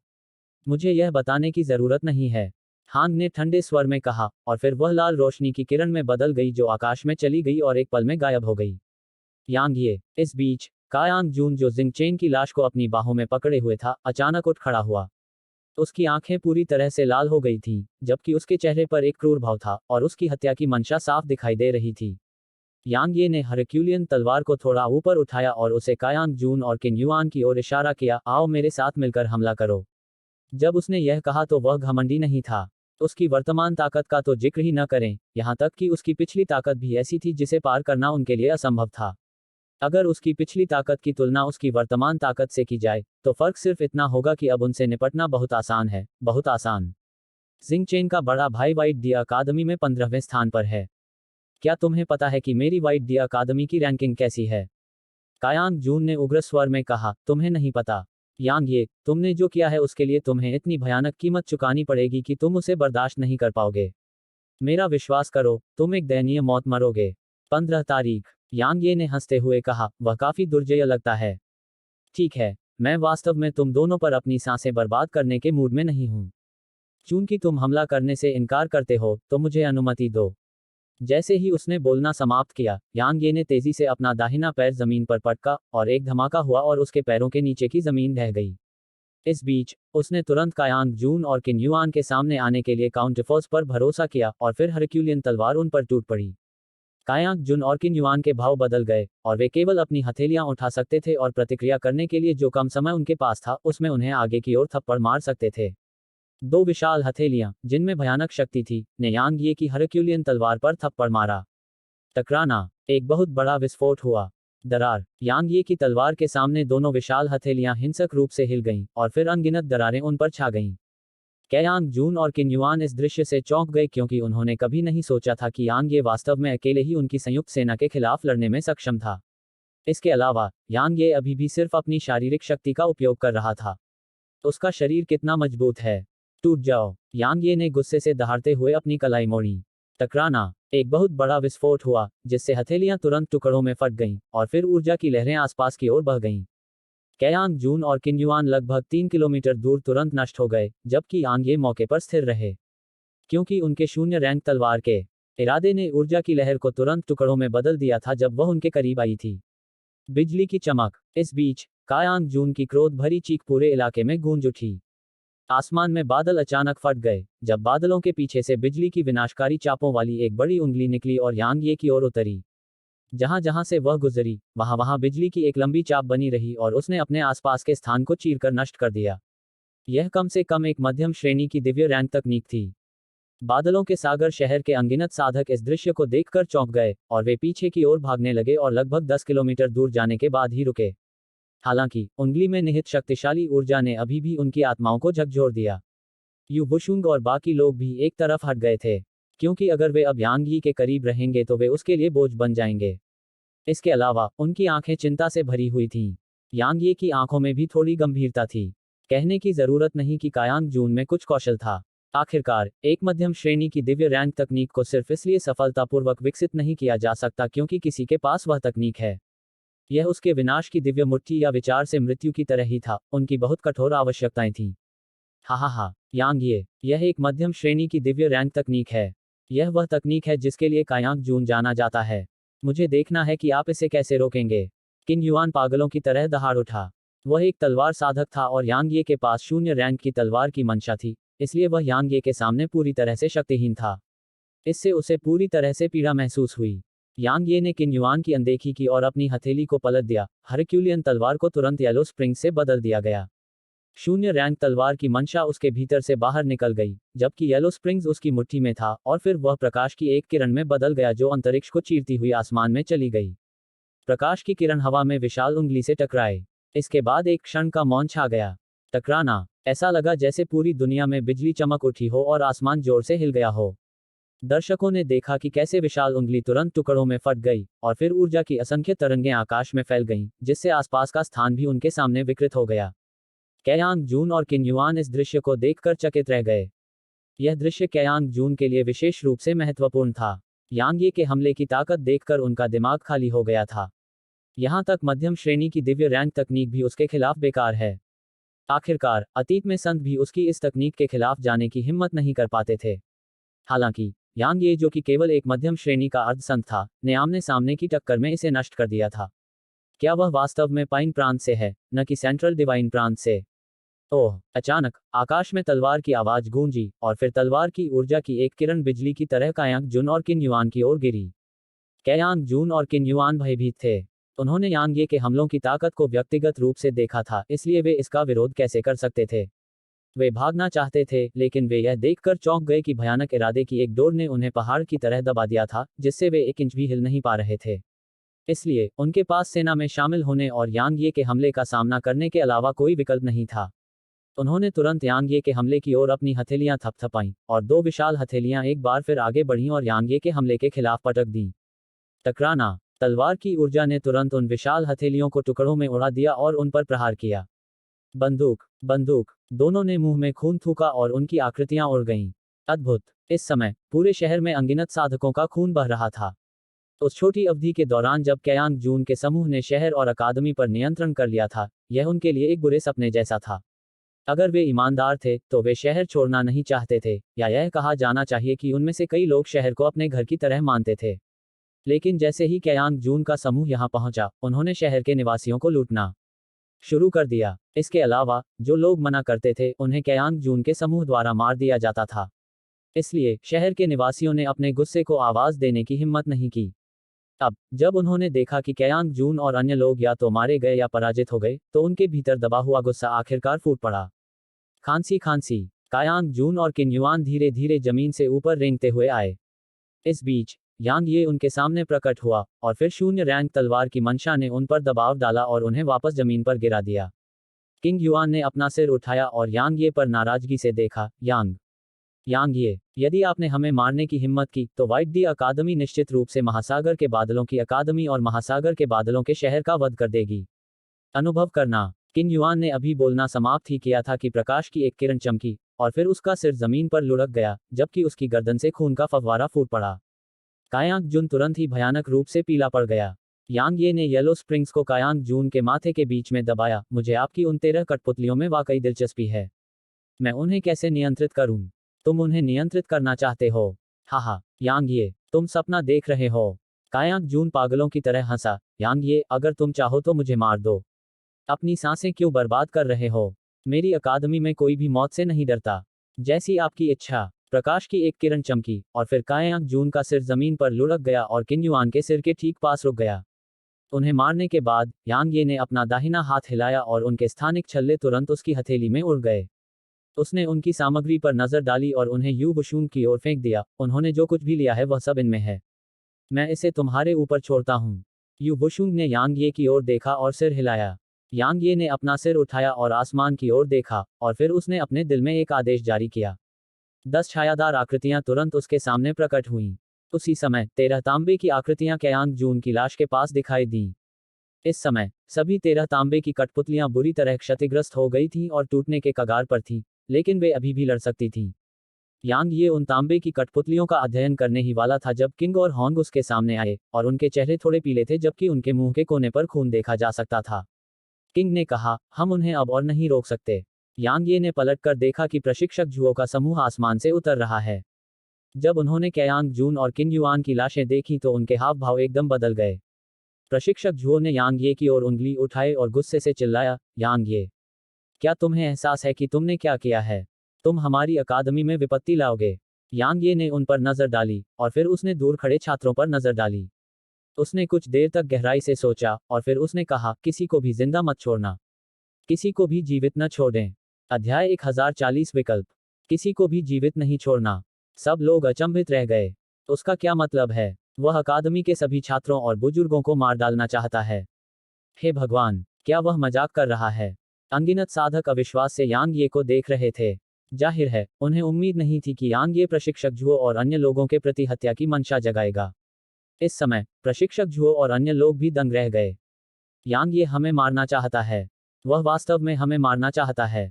जब उन्होंने यांग यी के चेहरे पर भयावह भाव देखा तो उनके दिल कांप उठे और वे जान गए कि वह मजाक नहीं कर रहा था या उन्हें डराने की कोशिश नहीं कर रहा था। यांग ये वास्तव में उन्हें मारना चाहता था। जब उन्होंने इस बिंदु तक सोचा तो उनके हाव भाव बहुत ही खराब हो गए। प्रशिक्षक झुओ और अन्य संतों के लिए यह तुलनात्मक रूप से बेहतर था और वे थोड़े अधिक शांत थे। हालांकि उनके पीछे के छात्र काफी शर्मनाक स्थिति में थे। वे सभी पीले पड़ गए थे और कुछ तो जमीन पर गिर पड़े थे। वे यांग ये के पक्ष में इसलिए नहीं गए क्योंकि उन्हें लगा कि यांग ये के पक्ष में केवल कुछ विशेषज्ञ थे जबकि उनके पक्ष में 17 संत थे। इसके अलावा वे व्हाइट डी अकादमी में शामिल होने का सपना देखते थे। जहां तक व्हाइट डी अकादमी में शामिल होने के तरीके की बात है तो उन्हें इसकी बिल्कुल भी परवाह नहीं थी। उनकी राय में जब तक वे कर सकते थे तब तक यह ठीक था। इसलिए उन्होंने स्वाभाविक रूप से यांग यी का पक्ष लेने से इनकार कर दिया। लेकिन उन्होंने कभी नहीं सोचा था कि यांग यी वास्तव में स्थिति को बदल देगा। क्या यांग ये उन्हें छोड़ देगा? जवाब था नहीं, क्योंकि वे यांग ये के चरित्र को अच्छी तरह जानते थे। उसने कहा था कि यह अभी उनका आखिरी मौका है, इसलिए यह उनका आखिरी मौका था और उन्होंने इसे त्याग दिया। किसी ने दया की भीख नहीं मांगी क्योंकि वे जानते थे कि यह व्यर्थ है। जैसे ही यांग ये ने आदेश दिया, उसके चारों ओर की छायादार आकृतियां तुरंत प्रशिक्षक झुओ और अन्य लोगों की ओर तैरने लगीं। प्रशिक्षक झुओ और अन्य लोगों के हाव भाव बदल गए और प्रशिक्षक झुओ गुस्से से चिल्लाए, यांग ये, क्या तुम सच में इस हद तक जाने वाले हो? हालांकि यांग ये ने उस पर कोई ध्यान नहीं दिया और तांबे की कठपुतलियों की ओर चलने से पहले ही मुड़ गई। इस बीच यू बुशुंग अचानक उसके पास दौड़ी और अपना सिर हिलाया। यांग ये रुक गया। उसी समय 10 छायादार आकृतियां भी रुक गईं। हालांकि वे अलग नहीं हुए और प्रशिक्षक झुओ के समूह को घेर लिया। अगर हम पहले हार जाते तो वे हम पर कोई दया नहीं दिखाते। यांग ये ने यू बुशुंग को देखा। जैसा कि उसने कहा था, वह अच्छी तरह से जानता था कि अगर वे हार गए तो वे सभी मर जाएंगे। यही कारण था कि उसने निर्णायक रूप से उनके विनाश का आदेश दिया था। ऐसा नहीं था कि उसने अतीत में उनके बीच के रिश्ते के कारण उन्हें छोड़ने से इनकार कर दिया था, बल्कि इसलिए कि अब जब वे दुश्मन हैं तो ऐसा करना बेवकूफ़ी होगी। आखिरकार वे उसे मारना चाहते थे, तो क्या ऐसी बातों की परवाह करना मूर्खता नहीं थी? यू बुशुंग ने उत्तर दिया, मुझे पता है। यांग ये ने पूछा, तो फिर आप मुझसे उन्हें छोड़ देने के लिए क्यों कह रहे हैं? उसने कुछ देर तक गहराई से सोचा और कहा, मुझे पता है कि अगर मैं तुमसे तर्क करूं, जैसे कि कहूं कि अगर वे मारे गए तो यह हमारे लिए बेहद नुकसानदेह होगा। तुम निश्चित रूप से तर्क सुनने से इनकार कर दोगे और मैं ऐसा कुछ नहीं कहना चाहती। मैं बस इतना कहना चाहती हूं कि यह मुख्य रूप से प्रशिक्षक झुओ और अन्य बुजुर्गों की वजह से है कि वान एर और मैं सुरक्षित रह पाए। जब वह इस बिंदु पर बोली तो उसने अपना सिर उठाया और उसकी आंखों में देखा। वे बस व्हाइट डी अकादमी में शामिल होना चाहते थे और मुझे विश्वास है कि वे हमें कभी नुकसान नहीं पहुंचाना चाहते थे। यह सिर्फ हमारी पसंद है जो अलग थी। भले ही हम अपने अलग अलग विकल्पों के कारण दुश्मन बन गए, लेकिन आपको याद रखना चाहिए कि हम एक बार कंधे से कंधा मिलाकर लड़े थे। उन्होंने ओशन ऑफ क्लाउड्स अकादमी और सिटी को अब तक जीवित रहने में एक भूमिका निभाई है। यांग ये चुप रहा। यू बुशुंग ने आगे कहा, हम अपने खिलाफ जाने वालों को मारकर अकादमी और शहर का प्रबंधन नहीं कर सकते। भले ही इससे उनमें डर पैदा हो और वे कुछ भी करने से बचें, लेकिन इससे हम यहाँ के लोगों का समर्थन खो देंगे। क्योंकि उन्हें लगेगा कि आप क्रूर हैं और उन्हें लगेगा कि आपकी इच्छा के विरुद्ध जाने से उनकी मृत्यु हो जाएगी। जरा सोचिए, क्या ऐसी परिस्थितियों में कोई आपका साथ देने को तैयार होगा? अगर आपको मेरी बात पर यकीन नहीं है तो अपने आसपास देखिए। क्या वे आपसे डर या सम्मान दिखाते हैं? इस बीच शांग किंग यांग ये के पास गई और बोली, भले ही मैं उनके द्वारा लिए गए निर्णय से बहुत नाराज हूं, लेकिन यह वैसा ही है जैसा वुशुंग ने कहा था। यह सिर्फ हमारी पसंद थी जो अलग थी। यांग ये, मुझे पता है कि तुम भविष्य की परेशानियों को खत्म करना पसंद करती हो, लेकिन मुझे उम्मीद है कि तुम इस बार दया दिखाओगी। ऐसा किसी और चीज के लिए मत करो, लेकिन क्योंकि प्रशिक्षक झुओ और अन्य लोगों ने यू बुशुंग और अन्य लोगों की रक्षा की, और मेरे दादा के लिए ऐसा करो, ठीक है? मेरा विश्वास करो, अगर मेरे दादा को यह विकल्प दिया जाता, तो वे निश्चित रूप से उन्हें मारने के बजाय अकादमी को भंग करना चुनते। यांग ये बहुत देर तक चुप रहा, फिर उसने पलटकर प्रशिक्षक झुओ और अन्य लोगों की ओर देखा। जिस समय आप सभी ने उस व्यक्ति के आदेश का पालन करने और मुझ पर हमला करने का फैसला किया, आप सभी मेरे लिए मर चुके थे। हालांकि मैं इस बार आप सभी को नहीं मारूंगा। ऐसा नहीं है कि मैं ऐसा करने की हिम्मत नहीं करता, नहीं मुझे परवाह है कि दूसरे क्या सोचते हैं। यह केवल इसलिए है क्योंकि वुशुंग और वान ए ठीक हैं और आप सभी ने उन्हें सुरक्षित रखने में भूमिका निभाई है। इसलिए मैं अभी आप सभी को नहीं मार रहा हूं। लेकिन मैं आप सभी को फिर से नहीं देखना चाहता। अगर मैं कल आप में से किसी को भी बादलों के महासागर शहर में देखता हूं तो मैं आप में से हर एक को मार डालूंगा जो अभी भी यहाँ है। जैसे ही उसने बोलना समाप्त किया, यांग ये मुड़ा और 13 तांबे की कठपुतलियों की ओर चला गया। शांग किंगयंग कुछ कहना चाहती थी, लेकिन यू बुशुंग ने उसे रोक दिया। यू बुशुंग ने यांग ये की तरफ देखा और कहा, मिस शांग, आपको यह समझना होगा कि उसे अकादमी का डीन बनने की जरूरत नहीं है, और एक बार जब वह डीन बनने से इनकार कर देता है, तो उसने अतीत में जो कुछ भी कहा है, वह सब निरर्थक हो जाएगा। प्रशिक्षक झुओ और अन्य लोगों को छोड़ना ही सबसे अच्छा परिणाम है जिसकी हम उम्मीद कर सकते हैं। इस बीच लू वान र ने कहा, अन्यथा अगर उन्हें रहने दिया गया तो अकादमी और शहर अलग हो जाएंगे। इसके अलावा भले ही हम उन्हें माफ कर दें, लेकिन शहर के निवासियों का क्या होगा? शहर के अनगिनत निवासी जानते हैं कि उन्होंने क्या किया है, और यहाँ उनकी उपस्थिति भविष्य में और भी अधिक परेशानी का कारण बनेगी। वान र बिल्कुल सही कह रहा है। यू बुशुंग ने आगे कहा, यह वास्तव में उनके लिए रहने के लिए उपयुक्त नहीं है। शहर छोड़ना उनके लिए कोई बुरी बात नहीं है। अन्यथा यांग ये की हत्या की मंशा किसी भी समय जागृत हो सकती है। शांग किंगयंग ने धीरे से आह भरी, लेकिन अगर हम ऐसा करते हैं तो अकादमी की ताकत बहुत कम हो जाएगी। आखिरकार प्रशिक्षक झुओ और अन्य लोग व्यवहारिक रूप से अकादमी के सभी अभिजात वर्ग का प्रतिनिधित्व करते हैं, और अगर उन्हें छोड़ने के लिए मजबूर किया गया तो यह निश्चित रूप से अकादमी के लिए बहुत बड़ा नुकसान होगा। यू बुशुंग ने यांग ये को देखा और कहा, जब तक वह यहाँ है तब तक हम इन सब बातों की परवाह नहीं कर सकते। जैसे ही उसने बोलना समाप्त किया, यू बुशुंग पलटी और प्रशिक्षक झुओ के समूह के पास चली गई जो छायादार आकृतियों से घिरा हुआ था, और उसने उन पर नजर डालने से पहले कहा, सभी को अलविदा। युवा मिस वुशुंग, क्या वाकई हमारे पास खुद को छुड़ाने का कोई रास्ता नहीं है? इस बीच एक छात्र कांपते हुए स्वर में बोला, अकादमी ही वह जगह थी जहां उनकी जड़ें थीं, इसलिए अगर वे अकादमी छोड़ दें तो वे और कहां जा सकते हैं? यू बुशुंग ने प्रशिक्षक झुओ को देखा और कहा, प्रशिक्षक झुओ, क्या आपको वाकई लगता है कि आप सभी कैयांग जून के समूह के कुछ शब्दों के साथ व्हाइट डी अकादमी में वापस आ पाएंगे? नहीं, मुझे ऐसा नहीं लगता। अगर व्हाइट डी अकादमी आप सभी को वापस जाने देना चाहती थी, तो उसने उन जैसे 3 कमजोर लोगों को नहीं भेजा होता। यह कोई मायने नहीं रखता कि वे हमारी अकादमी के बारे में बहुत सोचते हैं या नहीं, यह सिर्फ इस बात का मामला है कि असाधारण रूप से शक्तिशाली संप्रदाय और शक्तियां कैसे काम करती हैं। इस बीच लू वान र ने कहा, प्रशिक्षक झुओ, आप शांत होकर इस बारे में क्यों नहीं सोचते? क्या उनका हमारे अकादमी के छात्रों के यहाँ आने के बाद उनकी प्राकृतिक प्रतिभा और क्षमता का परीक्षण करने का कोई इरादा था? नहीं, उन्होंने केवल इतना किया कि अकादमी और शहर के भीतर मौजूद हर मूल्यवान चीज को लूट लिया। व्हाइट डी अकादमी के विशेषज्ञ स्वाभाविक रूप से हमारे पास मौजूद चीजों की लालसा नहीं करेंगे, और वे ऐसा कुछ करने से कतराएंगे। इसलिए इसका केवल एक ही स्पष्टीकरण है, और वह यह कि वे हमारी अकादमी की मदद करने के लिए यहाँ बिल्कुल भी नहीं आए थे। बड़े झुओ, जरा सोचो, उनके आने के बाद हमारे शहर का क्या हुआ? शांग किंगयंग ने धीरे से आह भरी, मुझे पता है कि आप सभी व्हाइट डी अकादमी में वापस जाना चाहते हैं, और आप वहाँ बहुत से छात्रों को भी लाना चाहते हैं। लेकिन भले ही वे सच बोल रहे हों और हमें व्हाइट डी अकादमी में शामिल होने का मौका मिला हो, क्या ऐसा रास्ता अपनाना सही है जहां हमें अपनी गरिमा को त्यागना पड़े? किसी भी मामले में मेरे दादाजी अगर अभी भी यहाँ होते तो बिल्कुल भी सहमत नहीं होते। प्रशिक्षक झुओ बहुत देर तक चुप रहे, और फिर अंत में उन्होंने अपना सिर हिलाया, अब इससे कोई फर्क नहीं पड़ता।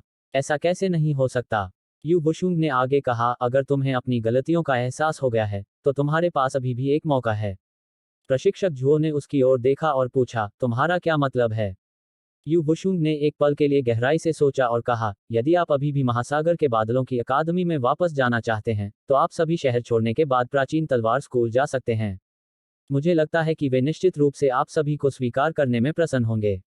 यदि आप अकादमी में वापस नहीं जाना चाहते हैं, या शायद आप अकादमी पर अपना अधिकार और नियंत्रण वापस लेना चाहते हैं, तो आप स्काई डिवाइन हॉल या कहीं और जा सकते हैं। बस इतना ही मैं कहूँगा। यह सब आपकी अपनी पसंद पर निर्भर करता है। जैसे ही उसने बोलना समाप्त किया, यू बुशुंग मुड़ा और लू वान एर और शान क्विंगयिंग के साथ चला गया। प्रशिक्षक झुओ मौके पर चुप रहे और वे स्पष्ट रूप से झिझकते और संघर्ष करते नजर आए। डॉट डॉट डॉट इस बीच यांग ये लगातार उन तांबे की कठपुतलियों को स्कैन कर रहा था। तांबे की कठपुतलियों पर ऐसे निशान थे जो ब्लेड के निशान की तरह लग रहे थे। हालांकि यांग ये यह देखकर हैरान रह गया कि वे वास्तव में खुद की मरम्मत कर रहे थे, और कुछ तुलनात्मक रूप से हल्के नुकसान पहले ही ठीक हो चुके थे। वे खुद को बहाल कर सकते हैं। यांग ये खुश था। भले ही ये तांबे की कठपुतलियां उन 10 छायादार आकृतियों जितनी मजबूत नहीं थीं, लेकिन उन्हें कम करके नहीं आंका जा सकता था। अगर वह उन्हें वश में कर सकता, तो उसके पास 20 से ज्यादा सेंट रियल्म कठपुतलियां होती। यांग ये ने जब ऐसी संभावना के बारे में सोचा तो वह उत्साहित हुए बिना नहीं रह सका। लेकिन उसे एक समस्या का सामना करने में ज्यादा समय नहीं लगा, और वह समस्या थी इन कठपुतलियों को नियंत्रित करने का तरीका। हालांकि वे अभी नियंत्रित नहीं थे और बिना किसी प्रतिरोध के मौके पर स्थिर खड़े थे। यांग ये को नहीं पता था कि क्या करना है। क्योंकि वे जीवित प्राणी नहीं थे, इसलिए वह उन्हें उस तरह से परिष्कृत नहीं कर सकता था जैसे वह तलवार सेवकों को परिष्कृत कर रहा था। यांग यी ने कुछ देर तक गहराई से सोचा, और फिर उसने उनमें से एक को काटकर देखने का फैसला किया कि वे अंदर से कैसी हैं। अगर मैं तुम्हारी जगह होता तो ऐसा नहीं करता। अचानक एक आवाज गूंजी, ये कठपुतलियां मेरी वाइट डी अकादमी से संबंधित विशेष तरीकों का उपयोग करके बनाई गई थीं। हमारे दुश्मनों को उन्हें प्राप्त करने से रोकने के लिए इनमें से हर एक कठपुतली में एक आत्मा विनाश तंत्र लगाया गया है। यदि आप उन्हें काटते हैं तो वे तुरंत खुद को नष्ट कर देंगे। यह पूरा शहर संभवतः एक सेंट रियल्म कठपुतली के विस्फोट से नष्ट हो जाएगा। यांग ये ने अपना काम रोक दिया और पीछे मुड़ा। उसने देखा कि सफेद लबादा पहने एक युवक उसके पास ही खड़ा था, जिसके हाथ में एक स्क्रॉल था। यांग ये ने युवक को देखा और पूछा, वाइट डी अकादमी? युवक ने थोड़ा सिर हिलाया, विद्वान गुड फैंग यून। यांग ये ने कहा, और फैंग यून ने कायांग जून और बाकी लोगों की लाशों पर नजर डाली और फिर बोला, मैं तुमसे बात करना चाहता था, लेकिन अब यह जरूरी नहीं है। तुमने उन्हें मार दिया है, इसलिए लॉ ऑफ एक्शन इस मामले को शांत नहीं होने देगा। अब कोई भी ओशन ऑफ क्लाउड्स अकादमी और शहर को नहीं बचा सकता। हेलो दोस्तों, आप सभी लोगों से एक रिक्वेस्ट है कि कृपया MP स्टोरी बॉय चैनल को सब्सक्राइब करें और वीडियो को लाइक करें। कमेंट करना मत भूलिए। धन्यवाद।